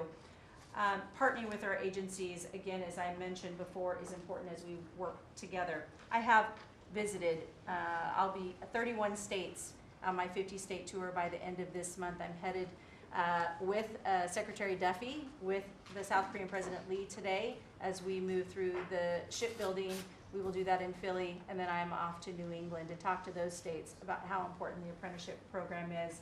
But while I visited Hexel in Salt Lake City, 100% domestic carbon fiber for the Department of Defense as they produce. They are announcing another $1 billion investment per your executive order on advanced manufacturing.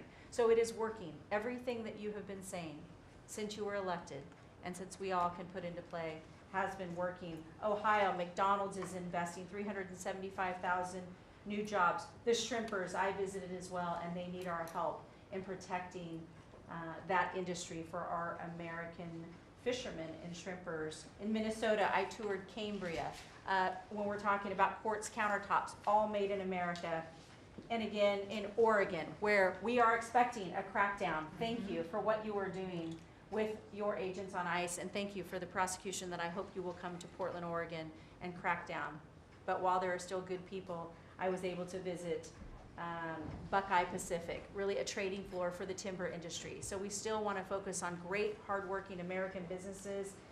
Mr. President, I couldn't be more excited to ring in Labor Day in Erie, Pennsylvania for the Labor Day Parade. I will be there to welcome it. It is an honor to serve this country. It is an honor to serve under your administration as the Labor Secretary, and we will kick off, and Republicans will own Labor Day again, not Democrats. We will own it because we are, and you are the president of the American worker. So thank you for everything that Thank you've you done. very much, Lori. Absolutely. You're doing a fantastic job, and I will tell you that Lori was recommended by the Teamsters. And I said, that doesn't really work, does it? And it turned out to be one of our best choices. So I just want to thank you and Sean, Thank you. who, as you know, recommended you very strongly. You really turned out to be a gem. I Thank was you. able to talk to the president on the phone the other day. He called and we visited, and he said, but I know that you were, you know, a little bit middle of the road and not so sure. I said, Mr. President, I have been a Republican. He's like, what? Wait, what? Now I like you even more. So, You're doing a I great job. appreciate it. Thank you, Lori. Thank you. Thank you. Pam? President, I'm working with everyone around this table almost daily on legal issues that we're winning on. But today, because it's Labor Day, President Trump, if I could focus on public safety, not only domestic, but from our foreign adversaries. And Secretary McMahon, I know you know, kids are out of school this weekend. It's Labor Day. And Secretary Duffy, you know, our highways are going to be packed with travelers coming to not only our nation's capital, but all over this country. We're also going to have boaters, Secretary Duffy, right, on our waterways. It is illegal to be under the influence and on a boat. So get a designated boater if you're out on our waterways, whether it's the Potomac or the Gulf of America or the Pacific.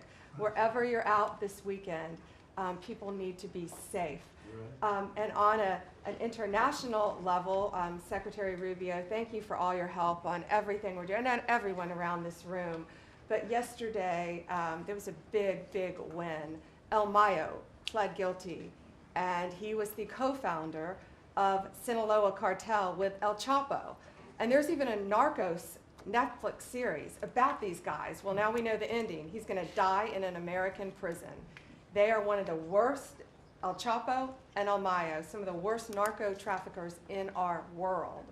And he will spend life in prison now. And that's so important because those guys and others throughout this country, throughout this world, have brought into our country drugs, cocaine, heroin, fentanyl, methamphetamines that's killing our kids. And we have to stop that. And that's what you've been doing not only in DC, but around the country at your leadership. And over the weekend, parents need to know, with kids out of school, with people out on our highways and on our waters, do not take a pill from anyone you know, don't know. Do not buy anything on the street. It could be laced with something toxic. We've seen so many fentanyl overdoses. And when you were here in DC, we showed you pictures of some of the drugs that had been seized right here in DC. President, they were packaged for children. Packaged for children. And people are dying from these around our country. So thank you, President Trump, for your leadership and for letting Americans know that it's now a safe place to go. But parents also have to know, college kids have to know, to be vigilant and not take this trash. Because you could be thinking you're taking a Xanax, an Adderall, anything, and it could be laced with something very lethal. So Great message. thank you, President Great Trump. message, Thank and you, you've been President Trump. fantastic this last 12 days in DC. The job you and your whole group has done is, All of us. everyone's talking about it all over the world. I hate to have to talk about that, but we have to. It's becoming a very safe place again, and the work, I've seen how hard you worked from the beginning, in all fairness, but this focus on DC is so important for the country, so great job, and Thank to you. everybody. And Great job. President, it's a team around. We're all working hand in hand, side by side, all of our agencies together to make America safe and DC safe. And Iris, congratulations on your baby, and I'm so glad that you're safe now. Thank you, Pam, very much. Great. Mr. VP, would you like to say something? Yes, sir. I'll be brief, but I want to congratulate you and the entire team on all the things that have been accomplished. You'll hear about a lot of it. You've already heard some of it, but I thought it would be helpful, Mr. President, just to take stock, not just of what we've accomplished, what we will accomplish, but of the mess that we inherited, because I think it makes this first Labor Day a bigger and more special occasion. You heard, I think, Christy talk about this, that all of the net job growth under the Biden administration had gone to the foreign-born. Now that net job growth is going to American citizens who deserve opportunity in their own country. That's a great accomplishment. You'll hear, I'm sure, Scott talk about the success with tariffs. People forget that we inherited the largest peacetime deficit in the history of the United States of America. And now, because the president is not letting foreign countries take advantage of us, we're collecting hundreds of billions of dollars, trillions of dollars over 10 years in tariffs from countries and companies that were formerly taking advantage of the American people. You heard Pam talk about the public safety and the success that we've had there. I happen to believe that maybe the most sacred thing that we can deliver to American workers is the ability to live safely and comfortably in their own neighborhoods. Public safety is not just something that should belong to the wealthy, it should belong to every working man and woman in the United States of America. And because of the work of this administration, that is happening. And of course, Mr. President, you yourself talked about the inflation mess that we inherited under the Biden administration. Maybe the most striking and even shocking statistic of the Biden administration is that housing costs have gone up by 100% over the 4 years of the Biden administration, literally doubled, making the American dream of homeownership unaffordable. We've made great strides and great progress already. But to the American people who are listening, there's a lot more to do. We're going to keep on working hard at it, but it's an honor to do this job under the President's leadership and with this very great team that you've assembled. So we've done a lot, but there's a lot more work to do, and we're very cognizant of it. Thank you, sir. Great job. Thank you, JD. Scott? Sir, as we've said very often, economic security is national security, and our country has never been so secure thanks to you. You have brought us back from the edge. You have the overwhelming mandate from the American people. You're restoring confidence in government, a topic that is on the front of everyone's mind, the Federal Reserve. The Federal Reserve's independence comes from a political arrangement between itself and the American public. Having the public's trust is the only thing that gives it credibility, and you, sir, are restoring trust to government. You are weeding out the waste, fraud, and abuse, and the old ways of doing things are not good enough. We are seeing a blue-collar boom. In the first 7 months of your administration, real blue-collar wages have taken off. And the only other time that they've done this in the past 70 years was in your previous term. Your efforts on tax, trade, and deregulation have boosted paychecks for American workers while slowing the pace of inflation and lowering the cost of energy. Inflation has plummeted to just 1.9% since you took office, and the economy rebounded with real GDP surging 3% last quarter. The blue-collar boom coincides with a CapEx comeback. In anticipation of your one big beautiful bill becoming law, CapEx increased by American businesses by nearly 14% in the first half of this year. And as you and I talk about frequently, and as that chart or that photo attests, we are going to see, I believe, a bigger CapEx boom from here. This is just the beginning, just the beginning. You have saved this country by making it the best place in the world to do business again. Treasury is helping to implement these new provisions, as well as no tax on tips, no tax on overtime, no tax on Social Security. This weekend, I will be meeting with workers from local restaurants to discuss the positive impacts of the pro-labor reforms on no tax on tips. And I have to tell you, thanks to you, when I go into a restaurant or stop by a hotel doorman, I am the most popular person there. And since my first job at age 9 was as a busboy getting tips, I am going to spend Labor Day going from restaurant to restaurant talking to workers who receive substantial amount of tip income. So I'll hear directly from them how your one big beautiful bill is increasing their take-home pay and making a big difference. Now, we can also talk, that is domestic. On the international front, you have leveled the international trading system whereby countries took advantage of us, and that's over. It's over. The Treasury Department is taking in record tariff revenues that I had been saying was running at a rate of $300 billion a year. You chastised me for saying that it's not, that number is too low, and as usual, you're right, that we had a substantial jump from July to August, and I think we're going to see a bigger jump from August to September. So I think we could be on our way well over $500 billion, maybe towards the $1 trillion number. This administration, your administration, has made a meaningful dent in the budget deficit. The average budget deficit during this term is 26% less than the last 12 months under Biden.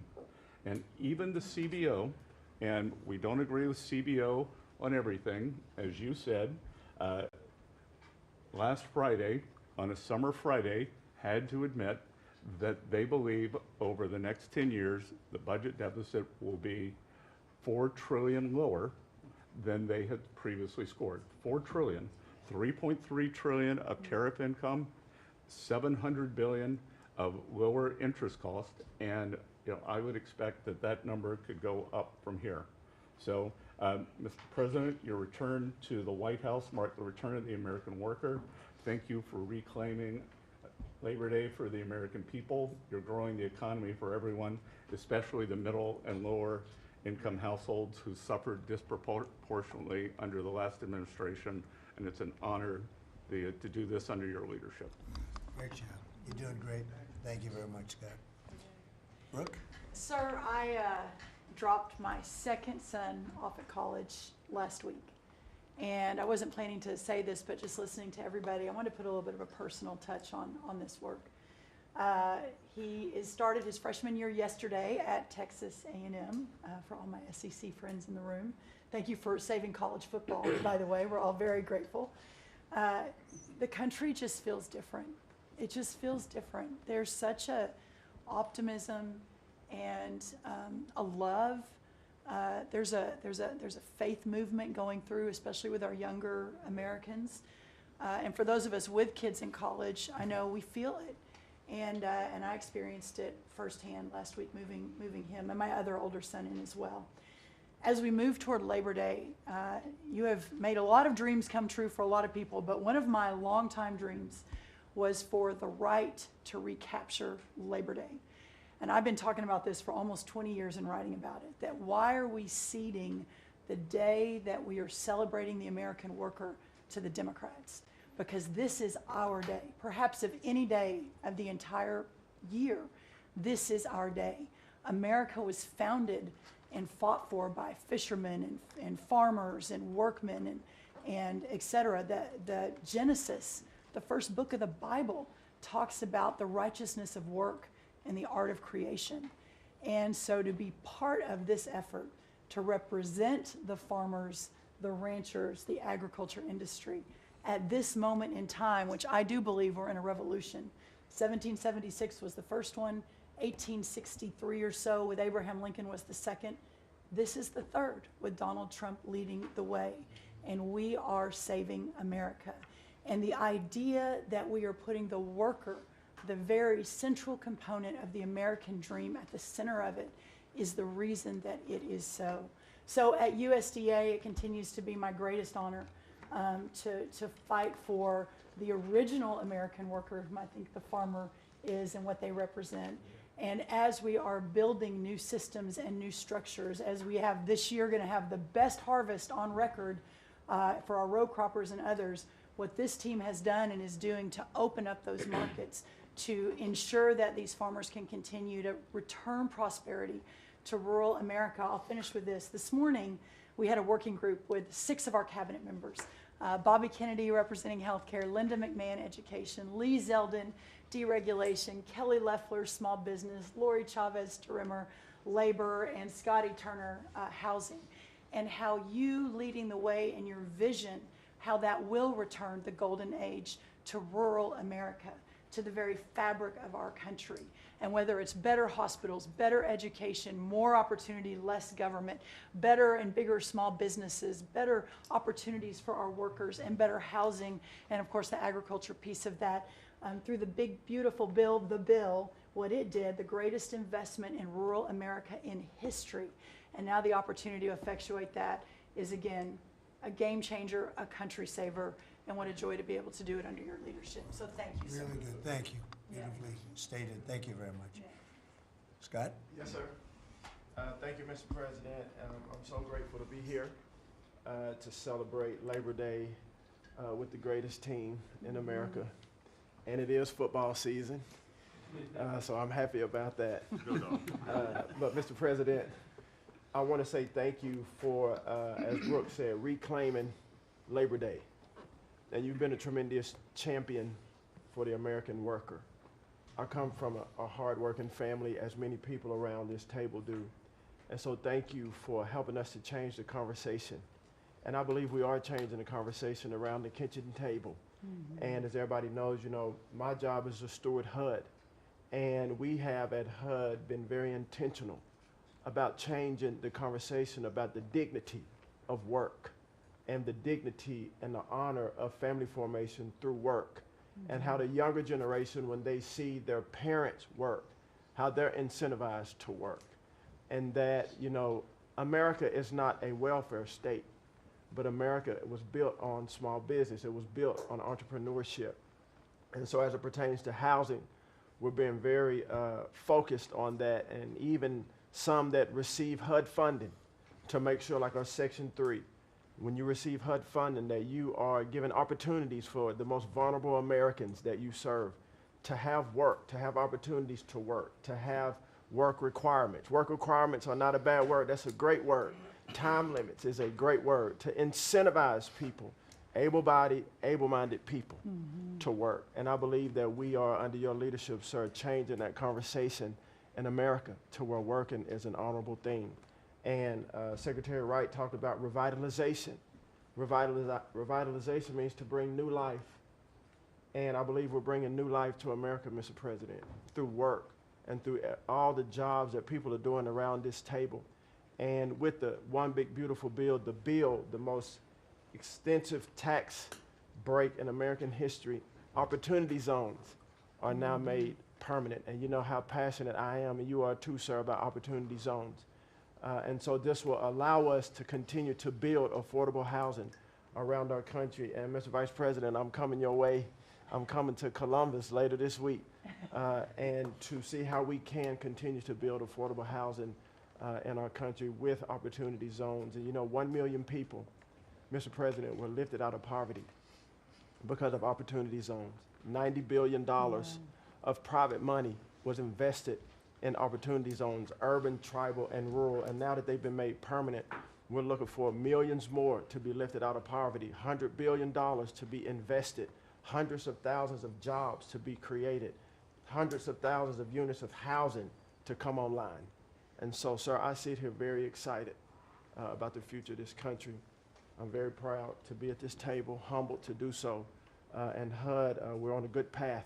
So thank you for all your support and helping us, sir. Thank you very much. God bless you. And I want to give credit to Tim Scott, great senator from a place called South Carolina that we love, right?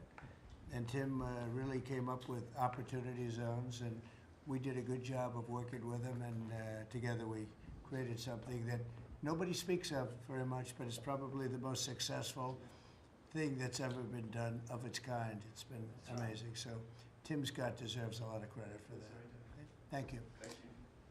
So Russell, go ahead. Thank you, Mr. President. And I get the opportunity to go hand by hand with all of these people as they move their deregs through the Office of Management and Budget. And I wanted to zoom out for a second.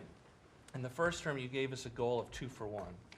And then we outperformed it through your leadership. We came in at around 5.5, 6 for 1. And then as you're running for your second term, you put out a goal that when you put it out, I was thinking to myself, that's going to be a pretty ambitious goal. You said 10 for 1. Well, where we are right now, in just 1 month, in 1 year, basically 8 months, we are at 245 deregulatory initiatives planned by these agencies. That comes out to 30 for one. So we are making incredible strides, and as you're focused on the details of each one, I mean, these aren't small things. Endangerment finding is one of the most deregulatory things in the history of this country. NEPA reform, incredibly deregulatory. WOTUS just came in, which is Waters of the United States. So every single one of these agencies is doing incredible work when it comes to deregulatory, and when you add that to the work being done to get us going on energy, reduce spending, we're going to lower costs for the American people, we're going to be able to have innovative jobs and get them back to work. So thank you for your leadership, Mr. President. Thank you. Great job, Russell. Appreciate it. John, central casting, I call him. He's central. Well, Mr. President, I'm grateful to be with everyone today, and as we're talking about jobs and workforce at CIA, consistent with your directives to all of us, we've embraced your mantra for a leaner, more effective, more efficient workforce. But at CIA, Mr. President, we had an additional challenge because, as you know, at times, our workforce had been misdirected. Its focus put on political narratives, some that even worked against you and always worked against the American people. I heard about that. But under your leadership and your direction, we have been focused back on the core mission of what CIA is supposed to be doing, which is to provide you and this entire incredible team around the table with a decisive strategic advantage in accomplishing your goals. And your success in that regard, the examples are clear and many. With regard to Iran, everyone knows that our DoD partners executed that mission flawlessly. But flawless military operations are subject to flawless intelligence. And as you know, Mr. President, CIA was the backbone in terms of its intelligence operations in providing that flawless execution that allowed you and your team to obliterate Iranian nuclear facilities and set back a nuclear program by years. Likewise, with regard to your ability to prevent and to preempt wars between India and Pakistan, between Armenia and Azerbaijan, between Rwanda and the Democratic Republic of Congo. In all those cases, CIA intelligence supported you and your entire team in making that possible. It's not just you, it's the folks around this table, Secretary Besant, Secretary Lucknick, Trade Representative Greer, and their great successful negotiations on trade and tariffs, again, was a CIA workforce working to enable them to accomplish your goals. So as we roll into Labor Day, I tell you that the CIA workforce at the Trump CIA is grateful to be focused on what it's supposed to be, which is helping you prevent and end wars and to make America safer. Thank you very much. You've been really fantastic, but I'm not surprised. I've known John a long time. I'm not surprised at all. Thank you very much. Steve, please. Mr. President, working for this government, for you, is the greatest honor of my life. I tell it to everybody, and I really do feel that way, and I thank you, because it's a privilege to go out there and represent you in your humanitarian effort, in your goals of solving conflicts all over the world. I think there were actually more than 7 conflicts that you put to bed in the last 8 months. And I hear these, I travel all over the world. In Hostage Square, they talk about you reverentially. It's really quite amazing. I sometimes wish that I had a cam recorder with me and I could put you right there as I listen to it. I was in Gaza, the first American diplomat. On your behalf, and as we delivered food and aid pursuant to your new aid initiative, pushed forth by your great Secretary of State, Marco Rubio, who it is a privilege for me to work alongside. The people were applauding you. The signs were up. I mean, these are people who I just don't think you get the proper credit for it all. We are negotiating multiple entries into the Abraham Peace Accords because of your vision. Azerbaijan, all these different conflicts that we're out there on your behalf on, they're all These are people who have never really seen the world change in this way. Peace through strength really, really works. Russia, Ukraine, Iran, Israel, Hamas, we're having meetings all this week on all three of those conflicts, and we hope to settle them before the end of this year. Your team is nothing short of incredible. And there's only one thing I wish for, that noble committee finally gets its act together and realizes that you are the single finest candidate since the this Nobel Award was ever talked about to receive that reward. Beyond your success is game-changing out in the world today. And I hope everybody one day wakes up and realizes that.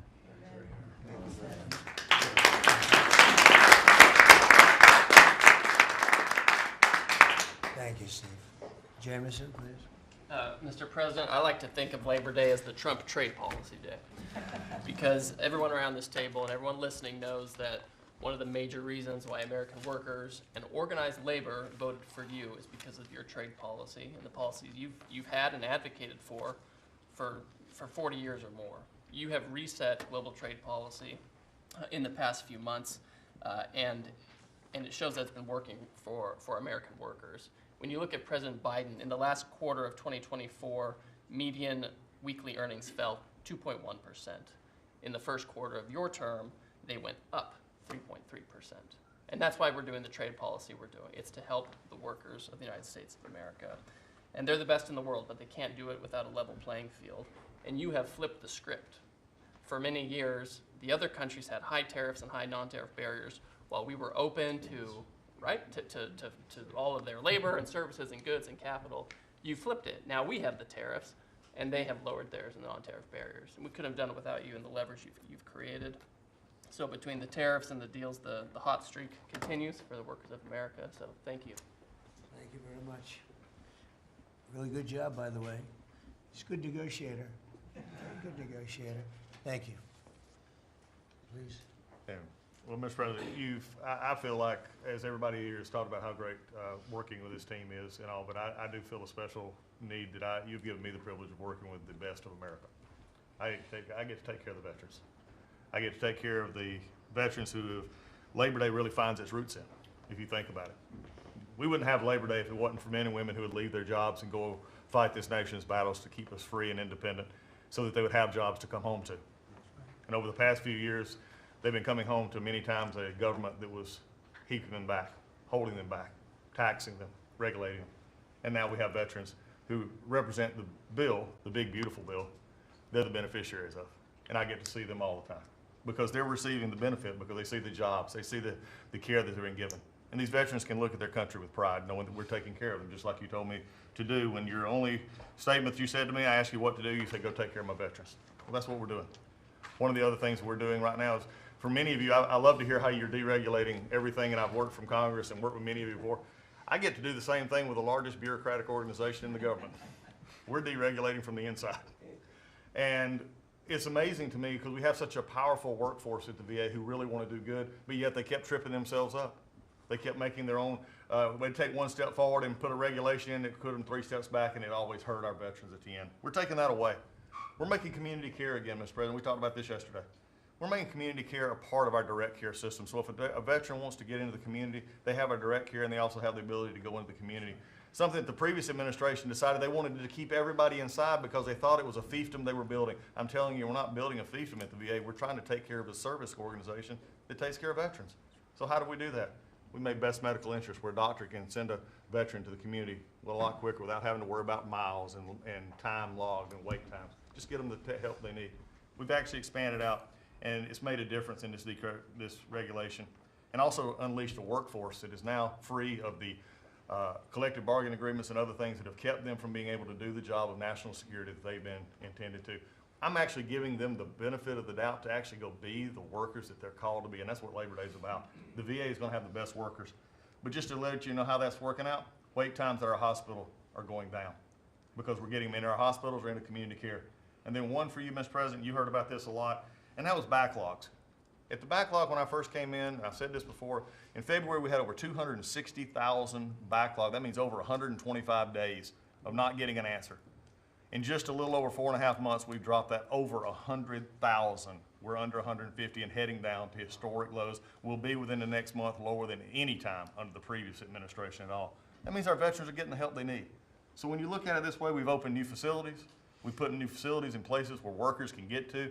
We've expanded out hours, over 1 million extra hours, so veterans, younger veterans in particular, can get off of work and bring themselves and get their appointments in after hours or on Saturdays. That's what it means to be in the Trump administration. That's what it means to take care of veterans. That's what it means for Labor Day, because you can't forget the ones who fought for us to be on this table today. And it's all because of what you've done and the progress that we've made. Well, you've done a tremendous job, and I hear it all the time. We have a 93% approval rating at the VA now. And you know what it was before? It was like horrible. So thank you very much. Mr. President, there's been some conversation about the Pete and Bobby challenge. I would just note that I don't think Pete or Bobby could hold these sticks for 2.5 hours. Exactly. If they want that to be the challenge, so be it. But I think 50 pull-ups and 100 push-ups might be easy compared to the. You didn't have this problem with Biden. It was in and out very quickly. So kudos on Labor Day to the audio team that's holding the sticks. But Mr. President, it's pretty great to celebrate Labor Day with a builder who loves labor, who loves the men and women who have built this country, the people that sweat, that have great skills, they have grit. They do the dirty jobs of America that have made this country great, and you know them very well because you have worked with them. The great Trump projects have come from the very men and women we're going into this weekend to celebrate. We all want to claim Labor Day in our departments, but I'm going to claim this at DOT because, you know, roads, bridges, pipelines, shipbuilding, rail, passenger, and freight all fall under the great men and women who wear boots and make this country wonderful. And at DOT, we don't want to have the Congress spend money. We want to take the money that Congress gives us and actually deploy it and put these men and women to work building the great projects of this country. That you said, the big, beautiful projects that connect this country. And that's why we have got rid of the DEI. We've got rid of the green. We've done what we can to streamline the regulation to move these projects faster. Time is money, and time has been money. Even Democrats agree now that it takes too long to go through the regulatory process. So we're going to move these projects faster, putting the great American worker back to work. I want to make a quick comment. We've all probably talked about this horrific accident in Florida, and I appreciate the help of Christy and Marco on this very issue. But in May, we said, listen, it's a safety issue if you can't proficiently speak the English language. And we gave states a little over a month to comply.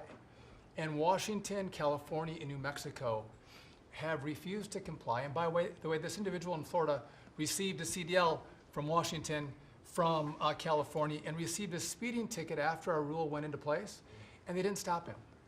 And had they taken him out of service, he wouldn't have been in Florida, and we would have 3 beautiful people alive today. And I make that point because it's the work that maybe no one sees that then shines a light when horrific things happen, but also that your cabinet works together and teams up to make a difference for the American people. Real quickly, so we have a safety mission at DOT. I don't know that you'd think of the transit unions in the greatest cities of the country, New York maybe being one of them, that support us, but they do, because the violence in the subways and on our buses across the country, the transit workers are the ones who take the most abuse. And they're grateful for the mission of everybody around this table fighting to make their communities safer. So I appreciate everyone's help on that. But again, the transit unions love the effort that all of us have put in together. One quick FAA. We are about to put out a request for proposals for a big, beautiful bill. We got build. We got $12.5 billion in the big, beautiful bill. We need more, but this is a great start. I expect the middle to the later part of July, we'll be through the process to bring the proposed integrators to you for selection, so we're looking forward to that. We will have the most, I'm learning from you, this is going to be the greatest contract ever crafted in the federal government for this build for air traffic control. Really, it's innovative, and we have unique tools at FAA. It's going to be a great great contract.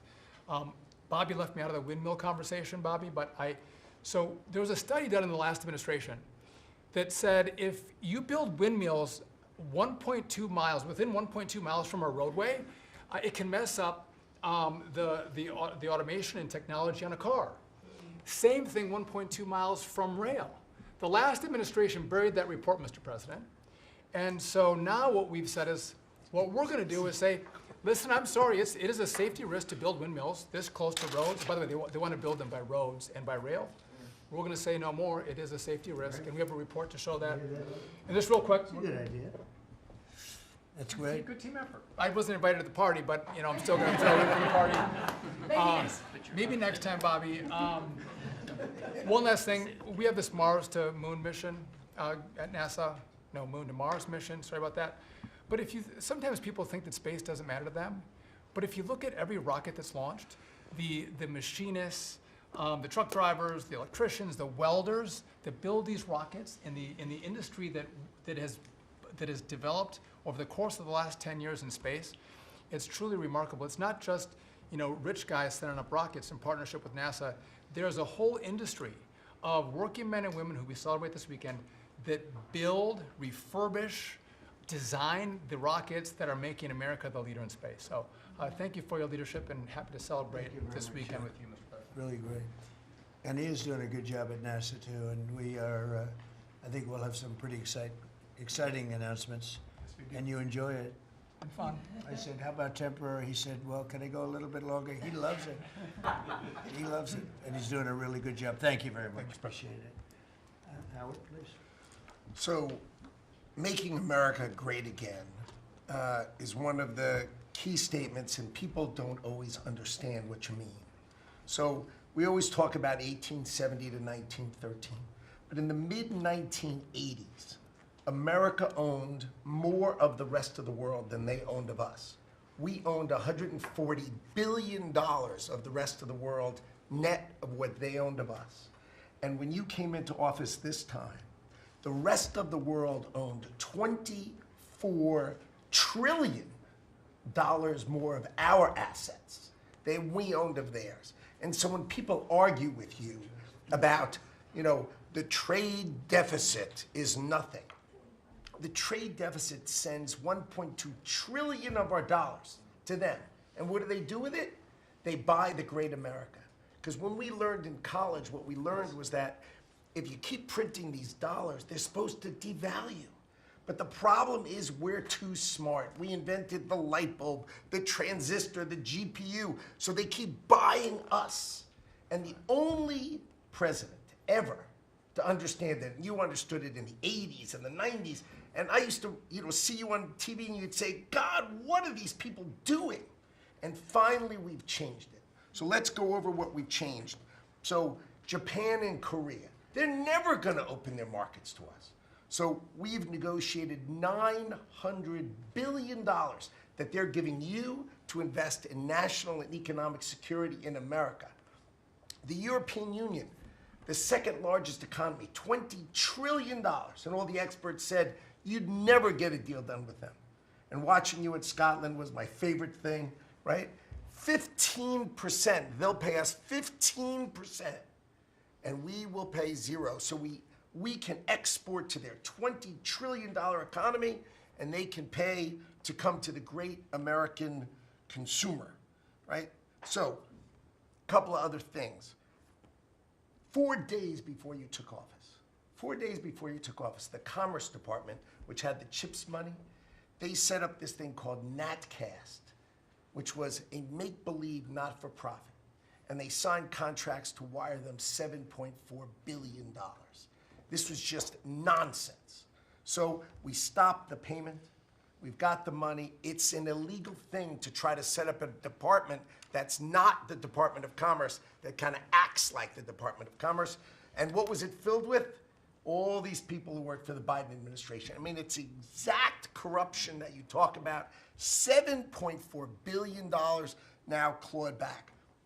Last week was the most fun. In 1 week, Intel came in, right? The Biden administration had given $11 billion to Intel, given it to them, done. corporate just gift. And you turn that into really, it was like less than 5 minutes of conversation.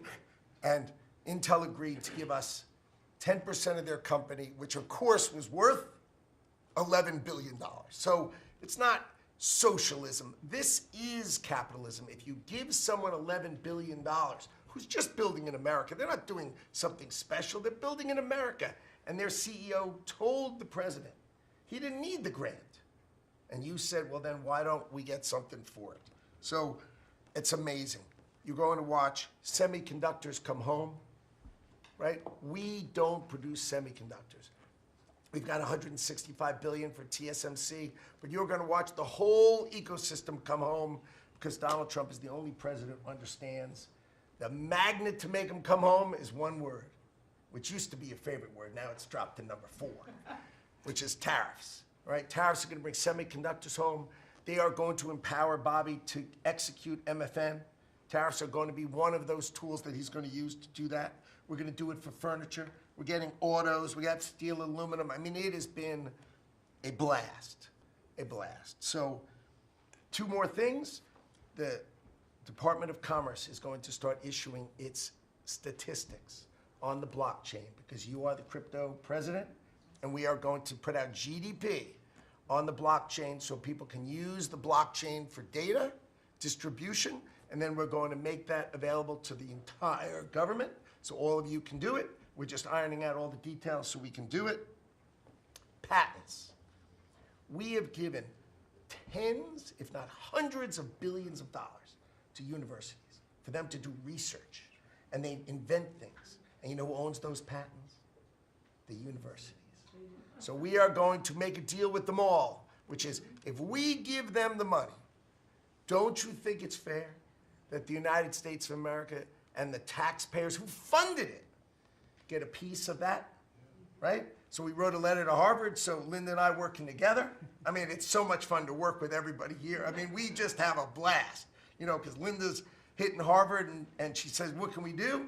And now we send them a patent letter and we'll hit them again. So we're having fun together. This is the greatest cabinet working for the greatest president, and I just want to say thank you. I'm having the time of my life working for you, Mr. President. Thank you. That was very well stated, wasn't it? Some things people don't think of too much. Thank you very much. Great job.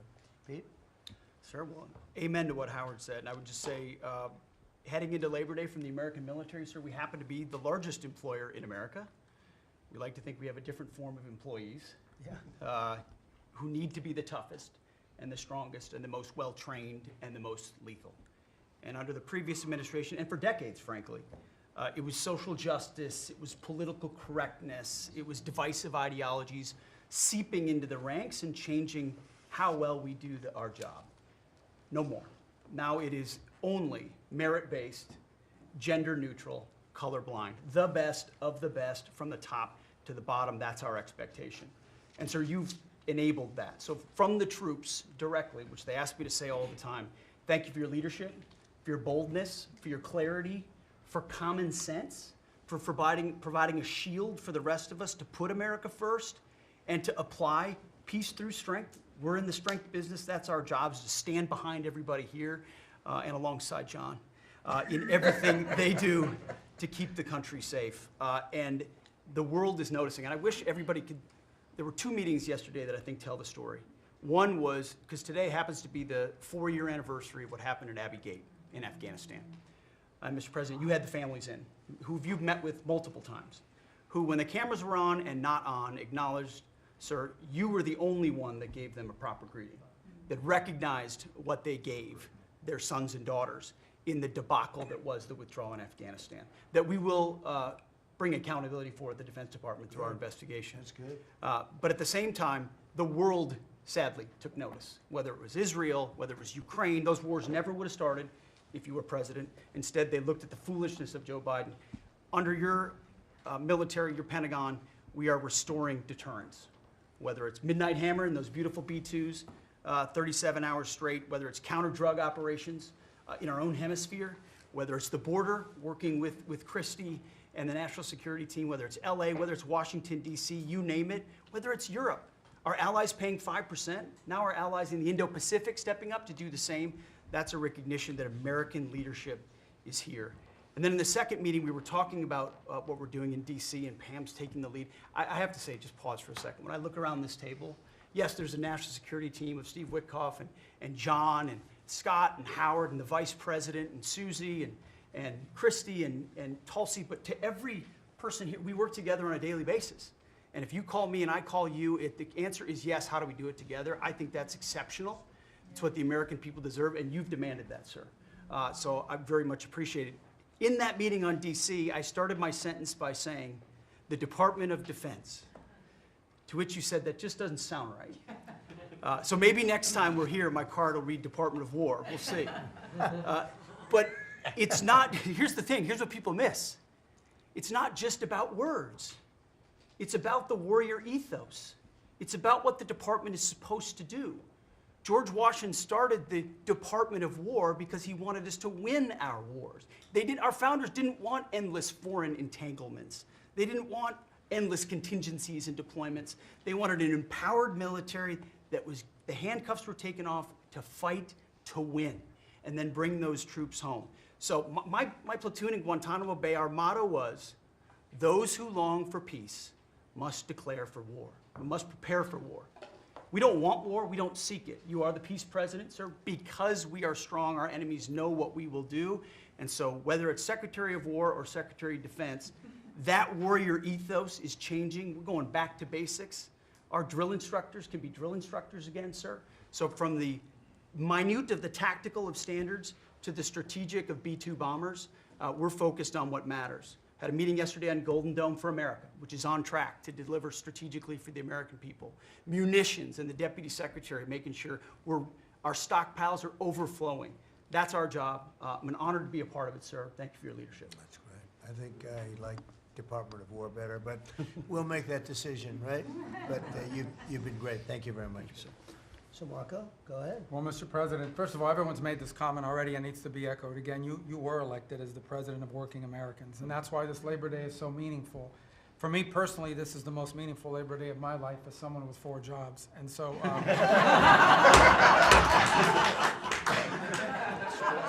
it's true. And but on the point of, you made it very clear from the outset, even in foreign policy, everything we did has to be pro-American. It has to make America stronger or safer or more prosperous.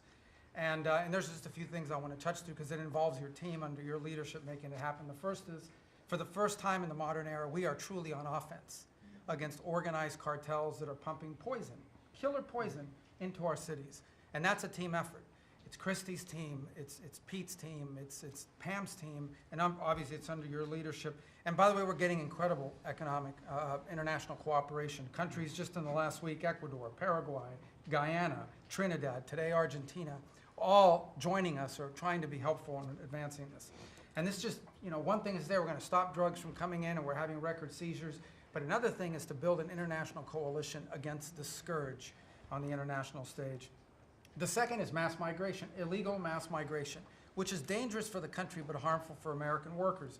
What's happening on the border is essential, but it's not just what's happening on the border. And again, Christy and her team have been essential in this. We have countries all over the world that are actually helping us, whether it's through safe third country agreements, whether through it's stopping the migration flow from coming here in the first place. Incredible international cooperation. You've redefined our border. It's no longer just our physical border. We are doing things ahead of time to prevent this from happening and getting cooperations from countries that we've never seen before. And last, I would say, and Steve touched upon this, who by the way is doing a phenomenal job. Steve is both a great negotiator and he's also a nice guy, which are 2 tough things to pull off together. But it's incredible. But we both work for the peacemaker in chief. Think about it, how fortunate we are as Americans to have a president who's made peace a priority. And just since the last time we've met, there was a war going on in Cambodia and Thailand, between Cambodia and Thailand. The president just picks up the phone and tells them to stop fighting, and within 72 hours, the fighting had stopped. There's no other leader in the world that could have done it. And the fact that you were willing to spend time to do that and to make it happen is, of course, essential. And then the war that didn't happen because of Azerbaijan and Armenia coming here to sign that peace deal, which is historic in so many countries. Many countries said, it's never going to happen, it isn't possible. and it occurred, Mr. President, because of your leadership. And then on a point of personal privilege, I wasn't even going to raise it. I haven't even talked to you about this. It's a little controversial, but I think I need to bring it up at this time of year. This thing about people getting married on Saturdays during college football season is a scourge, Mr. President. It's dividing families. And I don't know if we can have an executive order on this. It's insane, but it's really difficult. There's 7 other months of the year that people can get married, so I just wanted to say that because it's very, very difficult. Thank you. Fantastic. Thank you very much. Doug, please. Well, Mr. President, you've heard from around the table how people are grateful to have an opportunity to be part of this team, have an opportunity to work for you, and have an opportunity to serve the American people. And I would say as we head into this Labor Day, the thing that really differentiates you and your leadership and everybody around this table is one word, and that's respect. Because this is a group of people that respect our farmers and ranchers. We respect the people that are in law enforcement. That's a huge change. Respecting the people that are in uniform, respecting our veterans, respecting our shrimp fishermen. I mean, whoever it is in this country, people that are building our roads. This whole group embodies that sense of respect.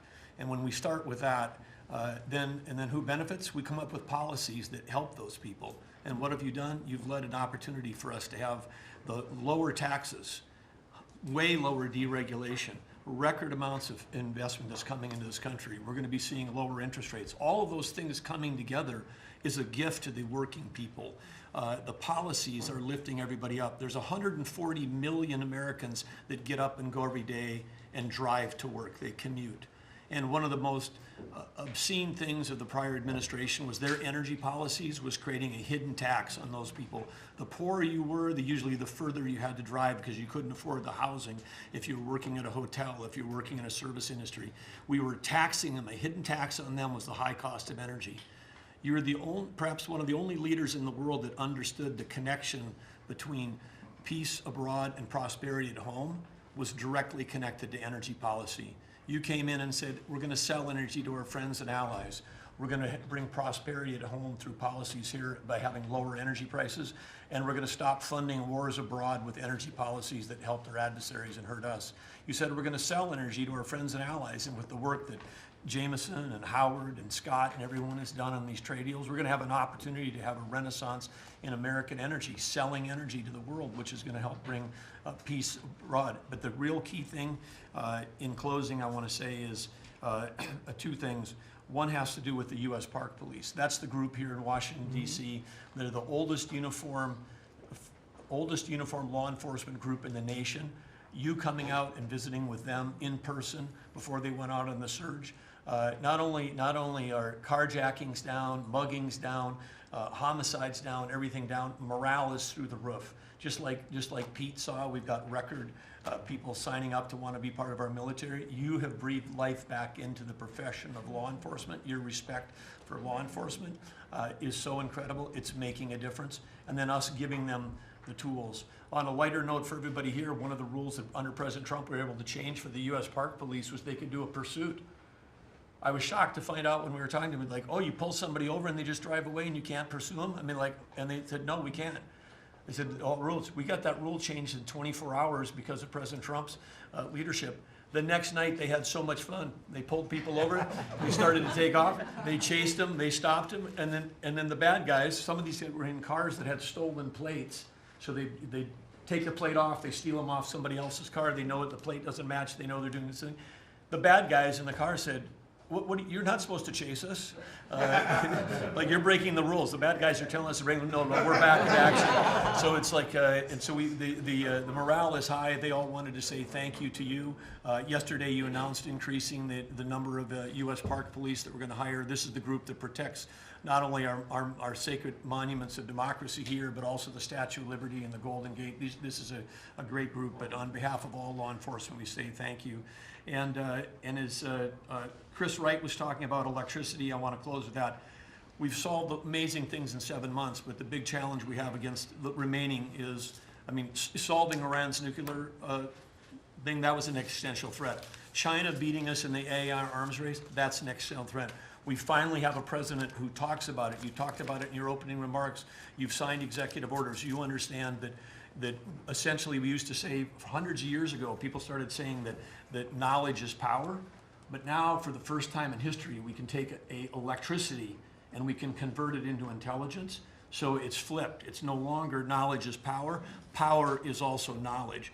And while we're ahead on the technology, we're way behind China on the amount of electricity they're bringing online. And your strong position to support affordable, reliable energy using our nation's resources, including those across the Department of Interior, bringing back coal mining, bringing back mining, bringing back timber. All the industries that have been killed in this country are coming back to life because of you. And with your leadership, we have a chance to not only win the AI arms race, but actually dominate it the way we're dominating in other things. So thank you, Mr. President. Thank you very much. And we're leading that race right now by a lot. And we're going to keep the electricity coming. You know, in China, they do it very quickly. They have one person that says, do it, and that's it. But essentially, we have one person that says, do it. And we've given that order, and the job they've done has been amazing. And I want to thank again, Lee, what you're doing in that regard is so important. And the rapidity, just as fast as them, because it's a question of a week versus a day, and that's not going to make the difference. But you've done fantastically, and Doug and Chris, amazing job. So we've done this for a little while now. I don't think you've ever seen anything like it, and you know, I think Sean was right. These guys that are holding these up, if you ever try holding your hand out for 2 hours, that's a long time. These are pretty strong characters. You've been doing that a long time, I guess. Congratulations. Are you getting tired? Are you getting tired?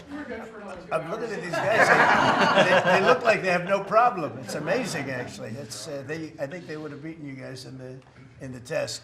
So I want to thank you. If you want, you know, it's been a long time. If you want, we could go in and we can call it a day. And feel free then to ask some of the questions here. Look, I believe in very open, you know, we want to be open, above board. We want to be honest with the media. I wish the media was totally honest with us, but I think they're getting better, to be honest with you. And so we'll see. But if you want to take a few questions, you really On a serious note, when it comes to Fed Governor Lisa Cook, her lawyer has said that they're going to be filing a lawsuit challenging this legal action. What is your response? Are you prepared for a legal fight? And then a little bit more. Oh, sure. of a Always. You happy always have question, legal sir. fights. Look, And I then had a one legal football- fight that went on for years with crooked people, with very horrible people that have been found out now between John Ratcliffe and Tulsi and Pam. And I mean, the things that we found out, of course, it's a very, very sad group of people. But no, she seems to have had an infraction, and she can't have an infraction, and especially that infraction because she's in charge of, if you think about it, mortgages, and we need people that are 100% above board, and it doesn't seem like she was. Yeah, please. Mr. President, first, I would love to ask you a serious question, but I have to tell you the biggest pop culture news of the year broke while we were in this cabinet meeting. Travis Kelce and Taylor Swift are engaged, and the world wants your reaction, sir. Well, I wish him a lot of luck. Thank No, you. I think he's a great player. I think he's a great guy, and I think that she's a terrific person. So I wish them a lot of luck. On a serious note, Mr. President, in May, Secretary Rubio said that they were aggressively removing visas of Chinese students. Yesterday, you said you wanted to allow 600,000 Chinese students to study in the United States. Could you and the Secretary clarify what is the policy on Chinese students in the United States of America? Well, we think we're getting along very well with China. And I'm getting along very well with President Xi. I think it's very insulting to say students can't come here because they'll go out and they'll start building schools and they'll be able to survive it. But I like that their students come here. I like that other countries' students come here. And you know what would happen if they didn't? Our college system would go to hell very quickly. You'd have, and it wouldn't be the top colleges. It would be colleges that struggle on the bottom. And you take out 300,000 or 600,000 students out of the system. I like having, and I told this to President Xi, that we're honored to have their students here. Now, with that, we check and we're careful and we see who's there, and Marco wants that. We spoke, we're in the same position. But we have a tremendous college system, the best in the world, nobody even close. That's why China sends them here. And you can call it an industry if you want, but you're talking about millions of people. And I'm honored to have the students from China come here. And we're just getting along very well with China. And it's a different relationship than we had for years, where they took hundreds of billions of dollars, just sucked it right out of our country. They respect us again. I respect them. The relationship is very good. I think it's important that these are two very major powers, nuclear powers at that, but two very important powers. You know, when I get along with Putin, when I get along with President Xi, when I get along with these people, that's a good thing, not a bad thing. We're tough and we're smart and we're strong. We get along. It's a lot better than not getting along. You had somebody in here before. The war should have never started with Ukraine and Russia. It would have never started. And Putin said that himself. President Putin said that himself. So we want to see college students come in from countries. There are some countries that we can't necessarily say that. These are places that have ideologies that we can't live with. So there are some areas, some countries that we can't say that. But we're honored to have the students come here. Please. Yeah, please. Yesterday you said that within 2 to 3 weeks we would have a pretty good conclusive end to the war in Gaza. What did you mean by that? And could you tell us? On what? In the war in Gaza. You said What about it? You said in 2 to 3 weeks we would have a conclusive end, a pretty good conclusive. There's no conclusive. It's been going on for a long time. You're talking about, I guess if you really add it up, Steve, you're talking about thousands of years, okay? It's been going on there's nothing conclusive, but hopefully we're going to have things solved very quickly with regard to Gaza and also with regard to Ukraine and Russia. Mr. President, who are you considering for the replacement to nominate for Lisa Cook, and what economic background or history are you? Well, we have some very good people for that position, and I think we have some very good people. We're down to, I think I maybe in my own mind have somebody that I like, but I deal with Scott and I deal with Howard, and we're dealing with a lot of people actually that are going to be involved in that decision ultimately. It's a very important decision. As we see, I got a bad recommendation when I went with Jerome Too Late. He's too late. His nickname is Too Late, costing us a lot of money, hurting the housing. Our housing industry is good, but it could be phenomenal. Most of this country, in economic terms, has been phenomenal. We've never seen anything like it. Because of him and his high interest rates, the housing is less than it could be. We're going to get that straightened out very quickly. He gets out very quickly, fortunately. He's been the wrong guy. Not a bad person, I don't think, but I do think he has motives, by the way, but I don't consider him. I've dealt with worse, but he hasn't done the job. The recommendation from a certain person was not a great recommendation. That person vouched for him, but we're doing a very careful study. We'll see what happens. Look, we just put a very good man in one position. We might switch him to the other. It's a longer term and pick somebody else, but we're very happy with the person we have in there. And we'll have a majority very shortly, so that'll be great. Once we have a majority, housing is going to swing and it's going to be great. People are paying too high an interest rate. That's the only problem with housing. We have to get the rates down a little bit. And when we do, it's going to be a tremendous difference. The country is doing so well. It sort of blows through the fact that we have a man who's too late and not doing a very good job. Please, in blue. Mr. President, regarding crime in D.C., something that might help especially ladies is being able to carry. I know you've talked about reciprocal carry. Would you like for that to apply here in Washington, D.C.? When you say carry, I assume you're talking about carry what we're talking Concealed about, right? or, yeah. In other words, carry a gun. Is that right? Would you like to carry a gun? I would like to, yes, sir. You'd feel a hell of a lot better, right? I absolutely would. I agree with you 100%, okay? Okay, great. But I'll tell you, within another couple of weeks, it's hard to believe what's been accomplished in 12 days, but within another couple of weeks, you won't have to carry. You're not going to have to carry. You're going to be safe. People are safe now. The turn has gone fast. I knew it was going to go fast, but this turn has gone really fast. And within a month or two, this is going to be one of the safest places in the country. I have no doubt about it. And we'll do an extension. We'll work with Congress, or I could declare an emergency, but I don't think that's going to be necessary. We'll work with Congress.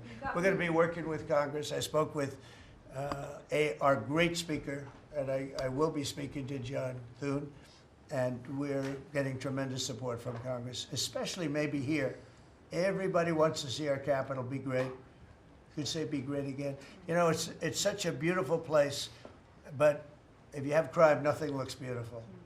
So, but you won't need to carry a gun, but if you do, Well, I would like it's to gonna be have your the choice. option, just in case. Well, a lot of Sir, people feel that. Also in other blue cities, you've got Karen Bass in Los Angeles, Brandon Johnson in Chicago. It seems to be very popular here, the fact that people can walk around, go to restaurants, shop, not Yeah. have to worry about their safety. If blue city mayors oppose those efforts in their cities, do you anticipate that Democrat voters are going to take it out on them at the I ballot? think so. I think that crime is going to be a big thing.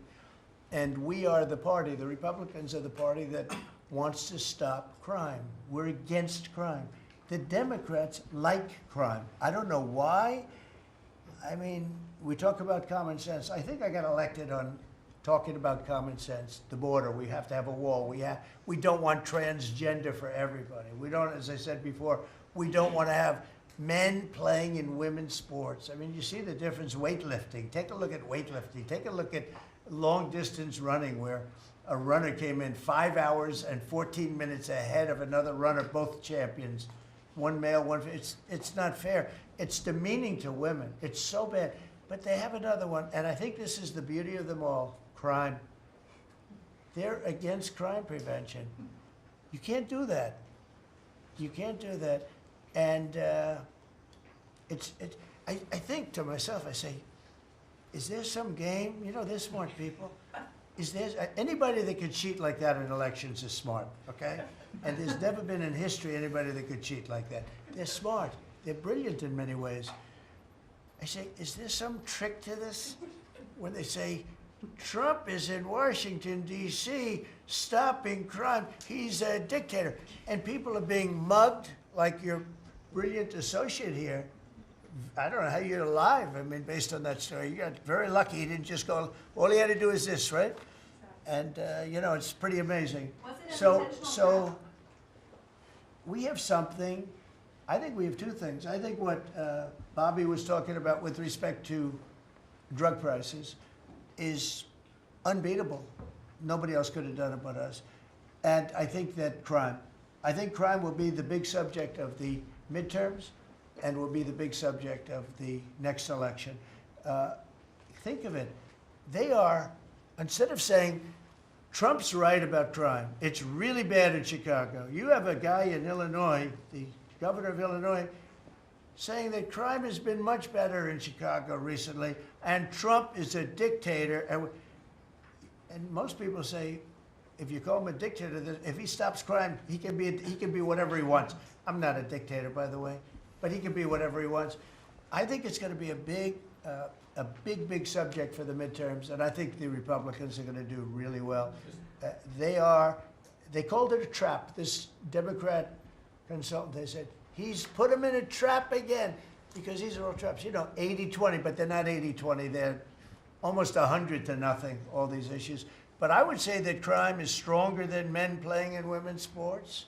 I think it's stronger than transgender for everybody. You know, it's transgender for everybody, according to them. It's stronger, of course, this is the cause of it, open borders. Open borders gave us a lot of this crime. So, you know, so they're sort of on an equal footing, I guess. But crime is going to be a very big subject. And you know what he should do if he was smart? Illinois or New York, if they want, or Gavin Newsom, they should call me and they should say, you know, we've got a problem. You know, we could solve with this team, different players, but work the same way, because you'd leave them here. You don't want to take them out and let it go to hell. Everybody's so happy in what, I bet you walked over here today and you had no fear. Nobody has any fear anymore for the last 12 days. But it would be so smart. Gavin Newsom called me up, say, you know what, we have a big problem. We have the Olympics coming up. We want to do well. We have tremendous problems on crime and other things, and would love some help. Chicago in particular, maybe right now. I mean, it's a disaster. It's a disaster. We could solve their problem in, it's bigger than this, let's say 2 months, okay? Working with their police. I know their police very well. I have a big project in Chicago. I was so proud of it.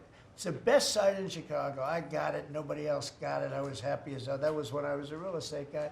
and I got it, the Sun Times site they call it, and I built a building, it's a great building, and I'm so embarrassed when I see the kind of crime stats coming out. They're so embarrassed. And if I were a governor, a Democrat governor, or mayor, or anybody having to do, I'd call up President Trump, I'd say, President Trump, we need your help. We saw what you've done in DC in a period of 12 days. This is 12 days, we haven't even started. This is gonna be so safe. It's gonna be the safest place on earth. And we'll do the same thing in Chicago. But I'd like to be asked, as opposed to just going in and doing it. Because, you know, when you go in and do it, then they start screaming, oh, he shouldn't be here, we don't need him, we're doing so well. And then the better we do, they take credit for it.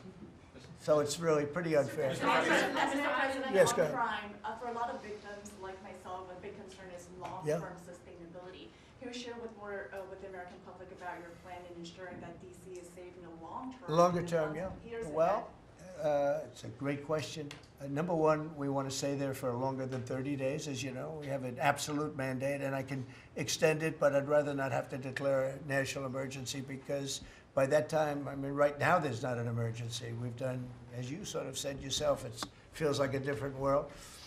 We've got under arrest and prosecution, and we've thrown out, taken some, and we're in the process of taking hundreds out of our country that shouldn't be here. And these are hardcore professional criminals. They were born to be criminals, in my opinion, but they're seriously bad people. Murderers, drug dealers, you know them all. You see them all as you walk beautifully to work, and every once in a while somebody puts a gun to your head, because that's what happened in your case. We're getting a lot of them out of the country. We're putting a lot of them in prison because we're afraid to bring them out of the country. They could come back. You know, as good as we're doing, they could come back. We don't want them back. And that's going to solve a lot of it. We also think there should be a presence here for long enough. We should also work with our police department because you have very good police here, very good. We're working very well with them, by the way. And we have to work together for a while. We have some people that are very tough and very strong. Working with the police, they're going to be able to handle it. And you know what? If it gets a little bit bad, a little bit, just a little bit, I'll bring them back in and we'll straighten it out and we'll make it perfect. You're going to be so safe in the city. And you're going to have the city beautified. We're going to be giving out, we're working with Clark, as you know, construction. They're the biggest. They're working with me also. We're building a beautiful ballroom for the White House. They've been after it for 150 years, employs a lot of people. It's going to be as beautiful a ballroom as has ever been built. And Clark is the big builder in this city. They've done, I guess, a majority of the good work, the big work. And we're working with them on the beautification, the fixing up of the roads, the fixing up of the medians, you know, between the roads so cars don't wrap into each other. They wrap into, I have one piece sitting on the ground for weeks. This was a year ago when I had to come in, unfortunately, for fake court cases. And I looked at the condition. We have it fixed up a lot right now. You know, the tents are removed and a lot of things have taken place. But I'd come into this city and I'd say, boy, does it look bad. The filth on the roads, the medians were broken and always laying down and nobody would fix them. And all of that, well, we're going to have new medians. We're going to have a nice topping put on the road. We're not going to rip the roads apart and start a construction project that lasts for 2.5 years as they rebuild the road, which they don't have to do. And we're going to have this place so beautiful. That's going to be a part of it. Now, the biggest part is crime, but it's also a part, you know, when you see a dirty city, it's like I told, I don't know, it became the #1 thing viral. I said my father, he's a smart guy, he's a great guy, he's a loving, wonderful father, but he could be a little on the tough side. He told me that, son, when you walk into a restaurant and you see a dirty, filthy door going into the restaurant, don't go there because the kitchen's dirty also. When they see a dirty capital, the rest of the world, they lose a lot of respect for our country. This capital is going to be so beautiful. We're going to have new poles, new lights, new fences. It's stuff that, when you add it up, it's money, but it's peanuts compared to what we're talking about. And we're also going to have great safety. Mr. President, I wanted to ask you on crime and also a question on foreign policy that maybe other officials can weigh into. And on crime, Iris shared her story, and you mentioned, you know, people going. That was a terrible story. Because I'm just amazed she's here. when the gun is, Pam, when the gun is put to the head, did they ever capture these people, by the way? I kept calling, but I haven't heard back about this guy. It'd be really great if you could maybe give the information. She's very good at capturing people, you know? She's very good. If you could give that information to Pam, would be great. Would you do that? Yes, All right. Wouldn't, you'd love to see them. I would assume you'd like to see them captured. For sure. You can't, you just can't. For years. Yeah, take a good look at that. So, Go ahead, so go ahead. Just a few weeks ago, I was out to dinner with my husband, and we're taking the metro back, and then we get attacked on the metro. They're throwing things. Some teenagers, they're throwing liquid at us. Oh, they're throwing things. They throw, how about where they chop down the granite curbs and the concrete curbs, but the granite curbs so expensive. Those granite curbs, nobody uses them because they're so expensive. And you see a guy chopping them and handing out big chunks of them like a brick because they couldn't get in because people were stopping them from walking out. A little bit unusual when you're walking with a bag of bricks. Generally speaking, Sean, that's not a good sign. Right? That's not a good sign. But they now come in with hammers. They can disguise a hammer, and they start pounding the concrete and the granite, and they hand out chunks. And those people take those chunks and start throwing them at cops, or they stand on the top of bridges and they drop them down into the windshield of your car, and you get killed running into a light pole. It's those days are over. I wanted to ask you, Governor Hochul, Kathy Hochul said that she spoke to you on the phone, and you said you might send National Guard troops to New York. You mentioned that. So will you? I'd love to do it if she'd like. I get along with Kathy. If she'd like to do that, I would do it.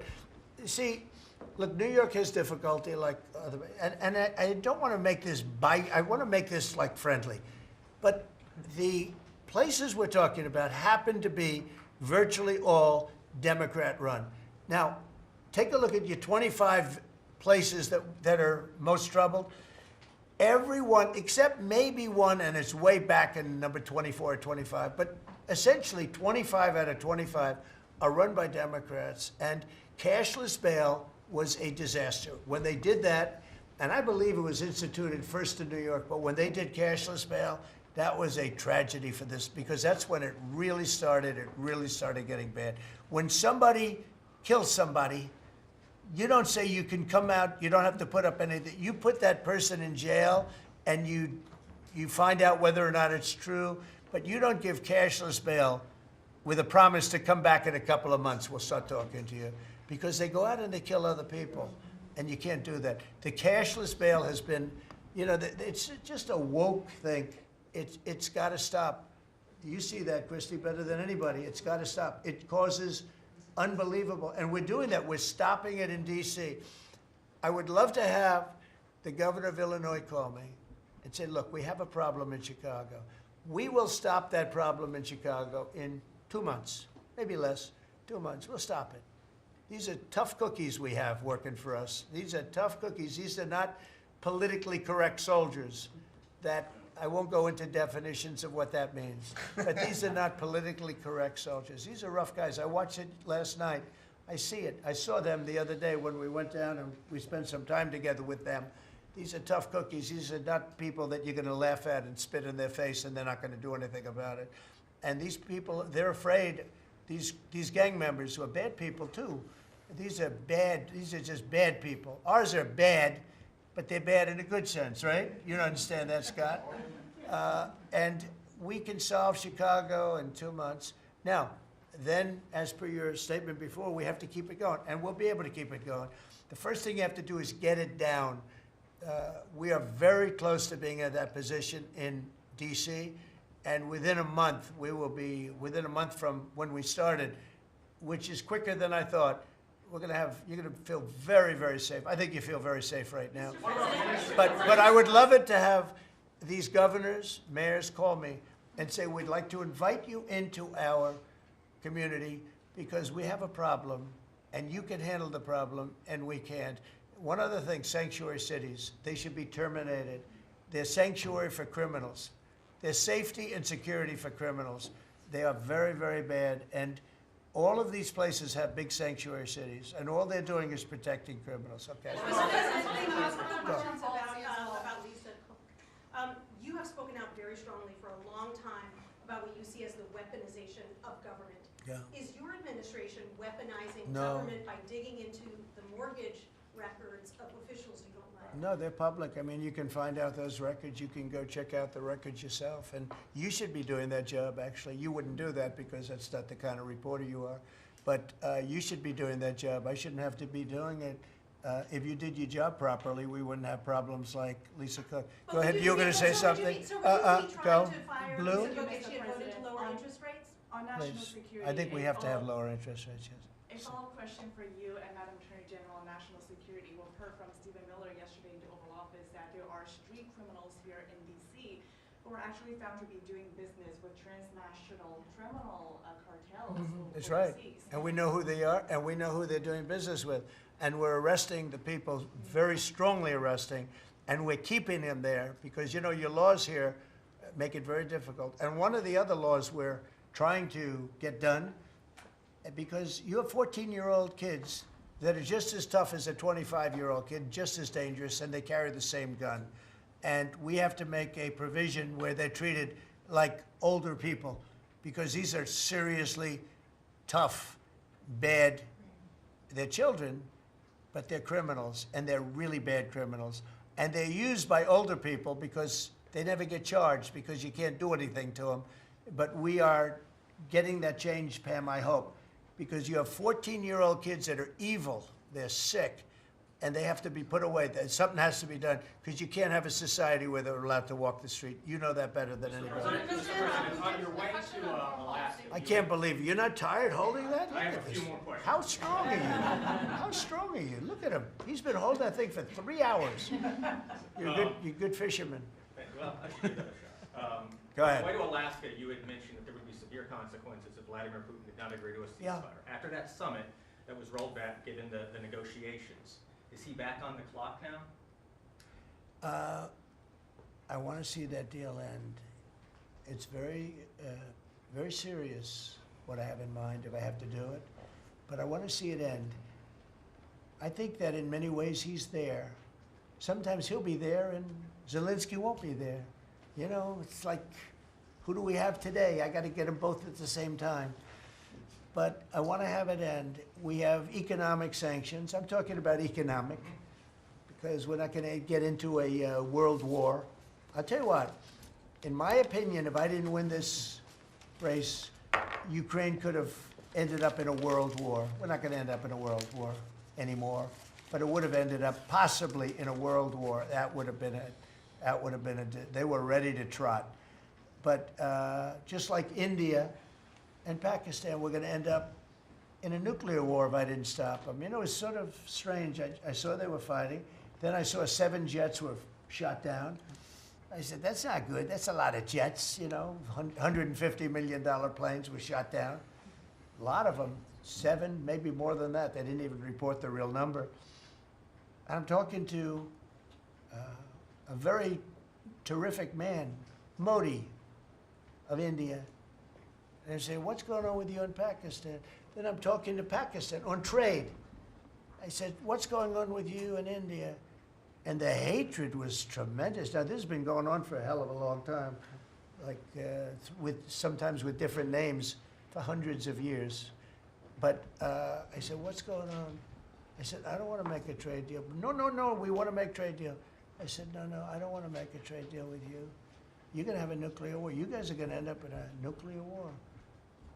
And that was very important to them. I said, call me back tomorrow, but we're not going to do any deals with you, or we're going to put tariffs on you that are so high. You were there, Howard, right? Yeah.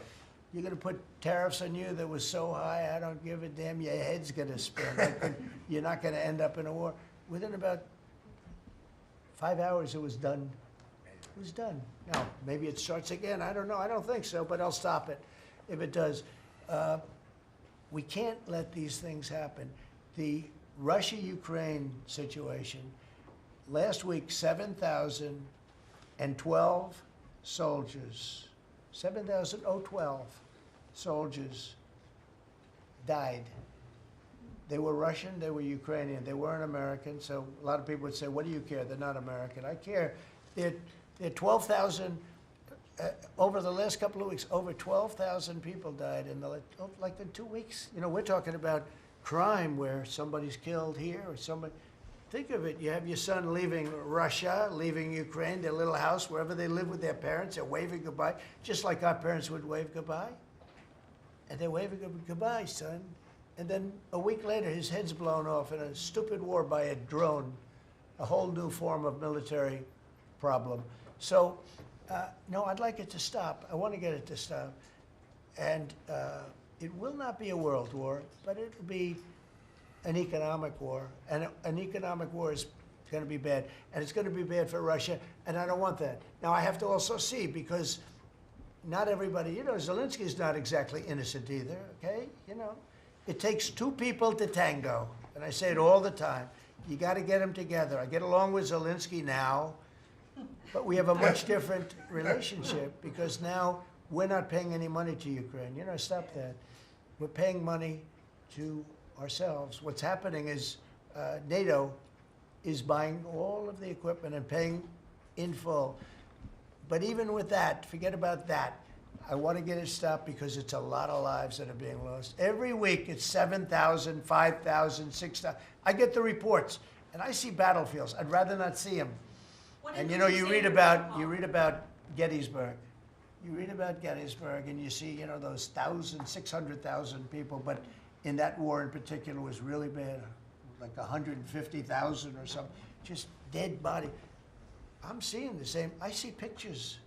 I see satellite pictures of heads over here, arms over here, legs over here. And this is like a modern age. It's no different than the worst wars that I've ever seen. And if I can stop it because I have a certain power or a certain relationship, I had a very good relationship with President Putin. Very, very good. That's a positive thing again. And I think I'm probably the only, Steve Witkoff would tell you I'm the only one that can solve it. I don't know, he's told me that a few times, unless he was saying that just to build up my ego, but it's not really. I have no ego when it comes to this stuff. I just want to see it stop. Thousands of young people, mostly young people, are dying every single week. If I can save that by doing sanctions or by just being me, or by using a very strong tariff system, that's very costly to Russia or Ukraine or whoever we have, you know. But I stopped 7 wars, and 3 of those wars were going on for more than 30 years. You know, if you look at Congo, if you look at, just look at any of them, almost all of them were going on for an extended period of time. Now, interestingly, one had just started, it was 2 days old, and you know that one. And we did that one when we were in Scotland negotiating. It was 2 days up, but there were 2,000 dead bodies laying on the border, and I got that one stopped too. And I'm very honored by that, but I still, the one that I thought would be the easiest is turning out to be the hardest. That's President Putin and President Zelensky, but I think I'll get it done. Why do you Can think you that stop is? the Why is it family harder back, to do? You never know. It's war. Can you stop the family? With war, you never know, right? War's very tricky, very horrible. But with war, you never know. Things change. People go into war, think they're going to win the war, and then they get their asses kicked. And they lose their country, and they lose millions of lives. Nobody goes into a war thinking they're going to lose. They go in. I'm sure that Ukraine thought they were going to win. It's going to be, you know, we're going to win. You're going to beat somebody that's 15 times your size. Biden shouldn't have let that happen. Biden shouldn't have. I mean, the man was grossly incompetent. He should have never been there. That would have never happened. But you don't go into a war that's 15 times your size. Do you think So there's a Say it. The Fed just put out a statement saying that Lisa Cook has indicated through a personal attorney that she'll promptly challenge this action in court, seek a judicial decision that would confirm her ability to continue. That's all right, whatever And it it is. says the Fed will abide by any court decision. Thank you very much for reading Will you abide that. by a court decision? I abide by the court, yeah.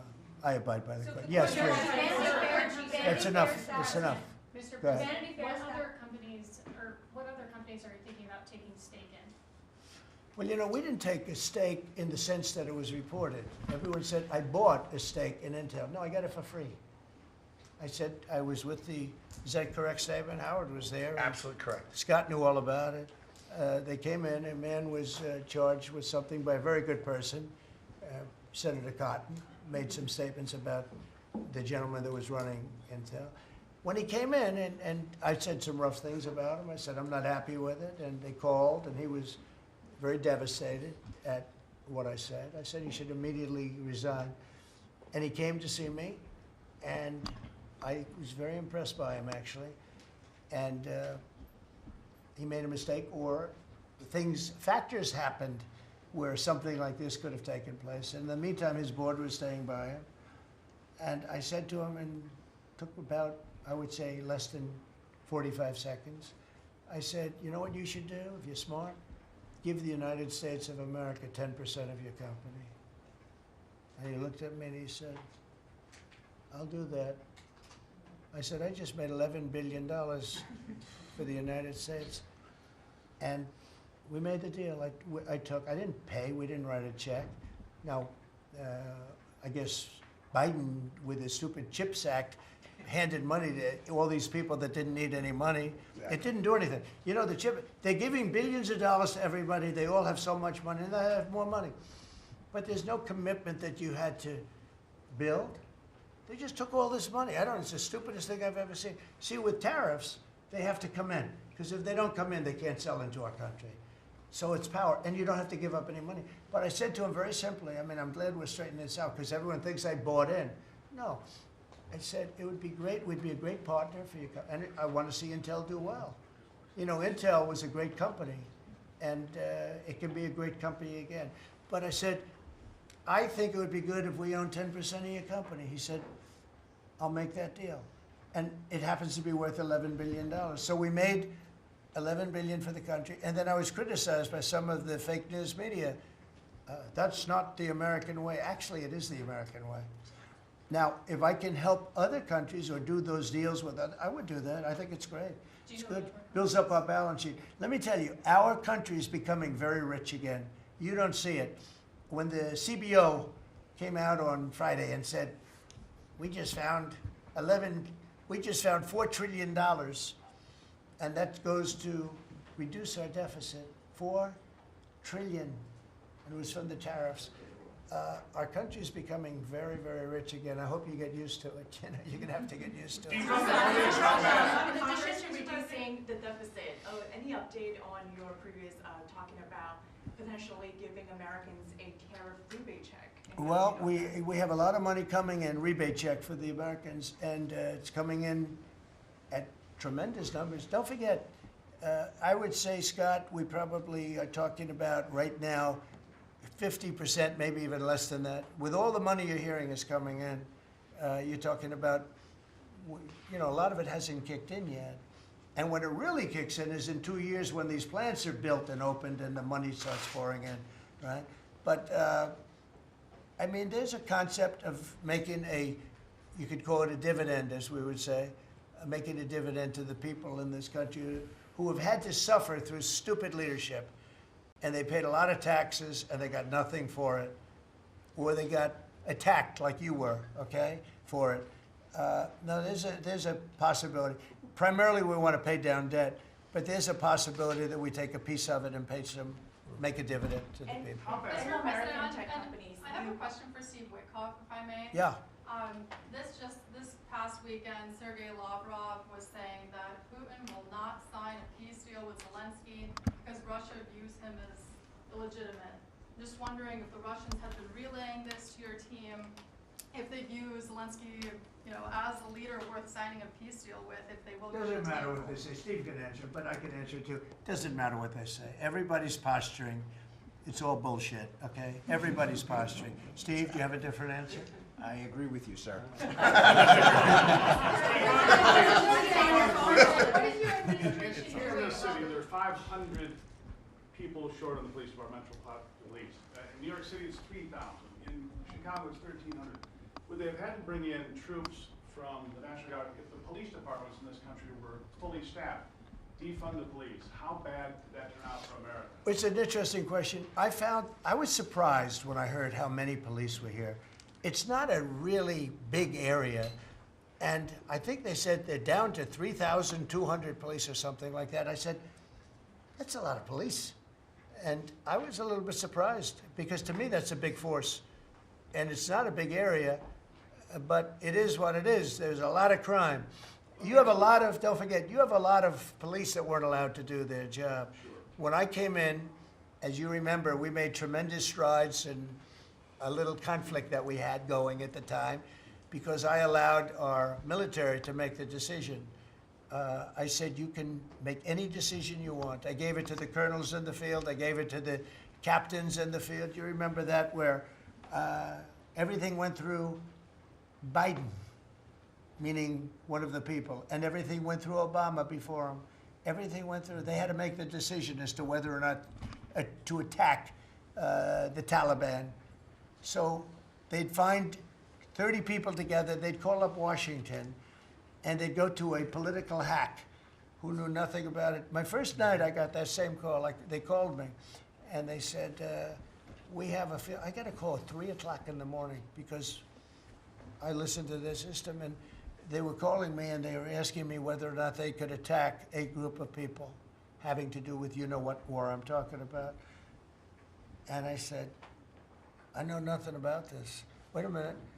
And then I said, who is he? Let me speak to the people calling. They're calling from Afghanistan. And I said, let me speak to the people. I want to speak to them. And it was a colonel. I said, where'd you go to school, Colonel? I went to West Point, sir. Were you a good student? I was, sir. I was a very good student. So you're calling the White House to ask for permission to attack, and by the time you get the answer, how long does it take? Sometimes 2 or 3 weeks. So by the time you get the answer, the people that you want to attack have already left, right? He said, how did you know that, sir? I said, let me ask you, so you're a good student, you went to West Point, and you love the military, right? Yeah. You make the decision.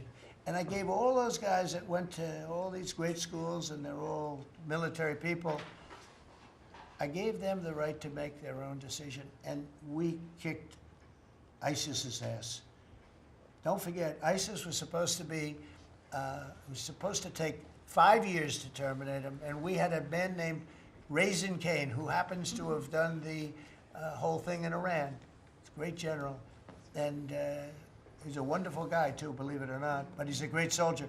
We let them do their work, and we defeated ISIS. We defeated everybody. Every fight that we had militarily that I had, I won. And I let these great soldiers do some make a mistake, I guess. But like this colonel, I'll never forget it. Where did you go to school? I went to West Point, sir. I did ask him a question. I like good students as opposed to bad students. He said, I was a good student, sir. And I said, you do what's necessary. And, I don't want to sound overly vicious, but he wiped out the entire group of very bad people that want to kill us. So you have to let them do their job. In Washington, they're not allowed to do their job, okay? They're not allowed. You have great police. You have great police, but they're not allowed. Hello. Go ahead. On Congress, Mr. President, would you be open to a year-long continuing resolution? I'm always open to whatever is necessary. Look, here's the problem in Congress. You have Democrats that will never vote for anything. I could say that we're going to lower your taxes by 50%. We're going to guarantee you free cities, safe cities. Nobody will ever get touched, molested, beat up, shot in the head. We're going to give you the greatest country ever. We need your vote. And they won't vote. And they do it in unison.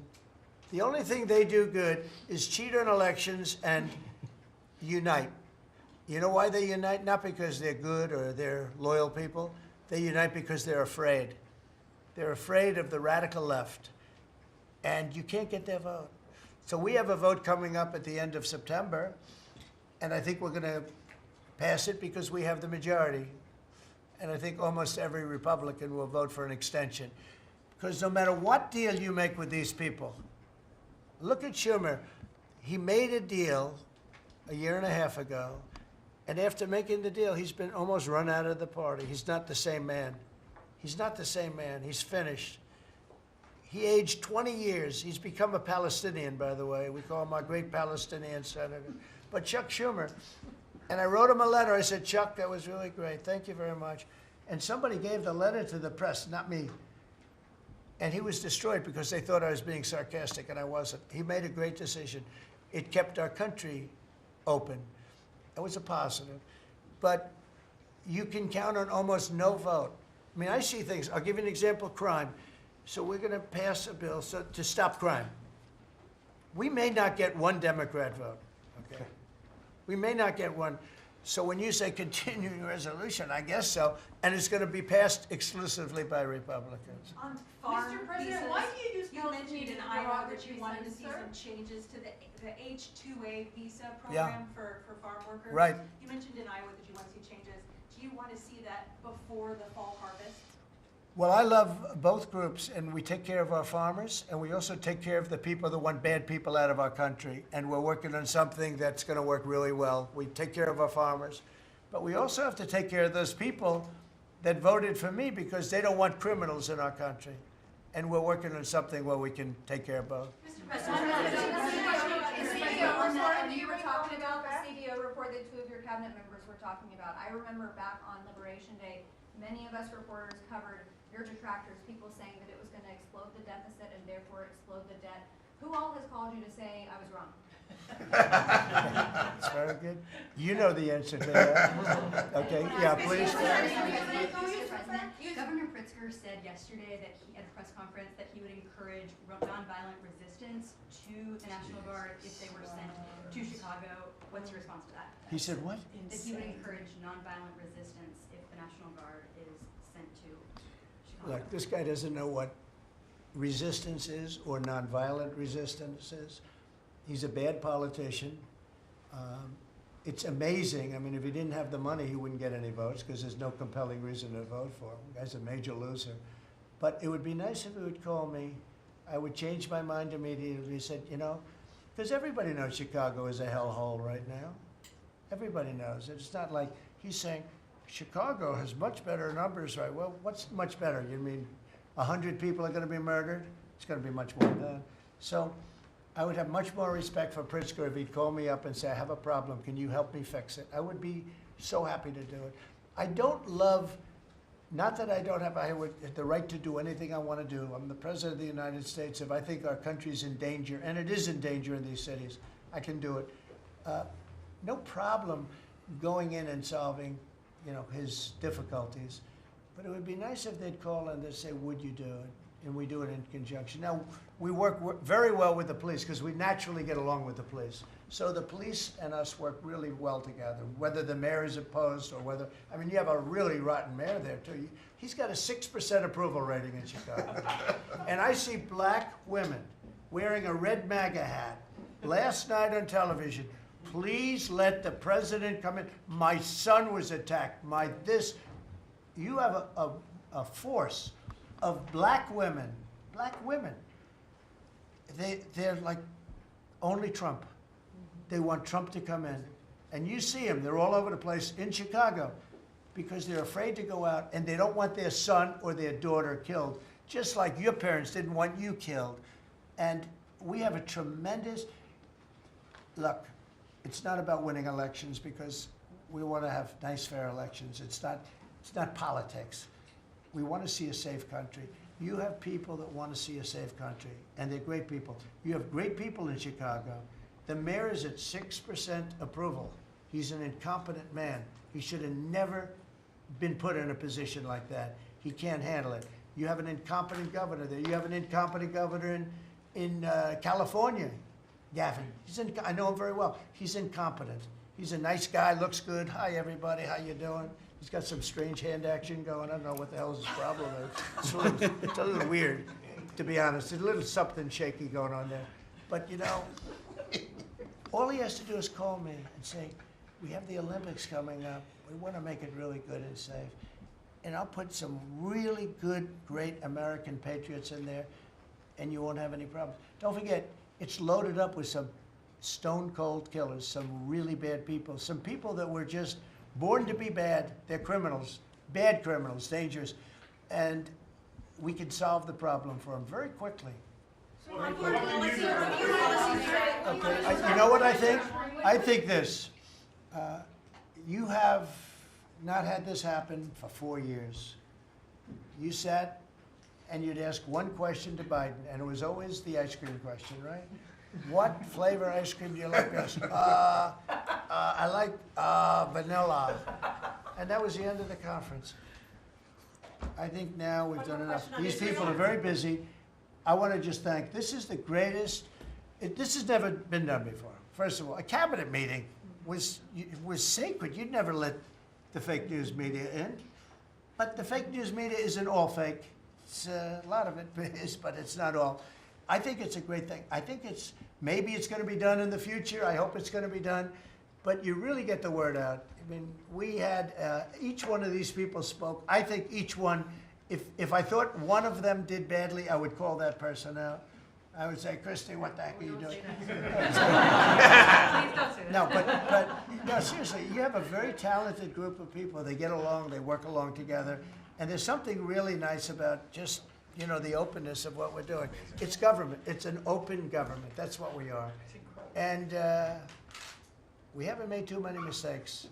Maybe we'll, but we haven't made too many mistakes. We've called it right. And I think you can be very proud of your country. We are a respected country again. We are really, right now, respected at the highest level, and we're doing great. And we're a very rich country again, very rich. And that's a good thing, because when we're rich, we can take care of poor. And that's what we're doing. And we're taking care of crime. And I hope, just in finishing, I hope that Illinois, I hope that New York, I hope that California, I hope they call me and they say, I'd love to have you come in and help us out. I will be a totally different person with them. I will respect them for doing it. Thank you all very much. Thank you, everybody.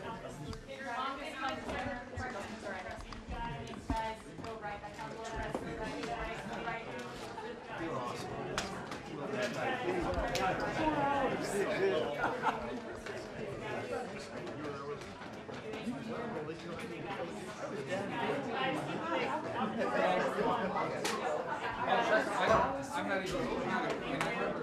Thank you for moving.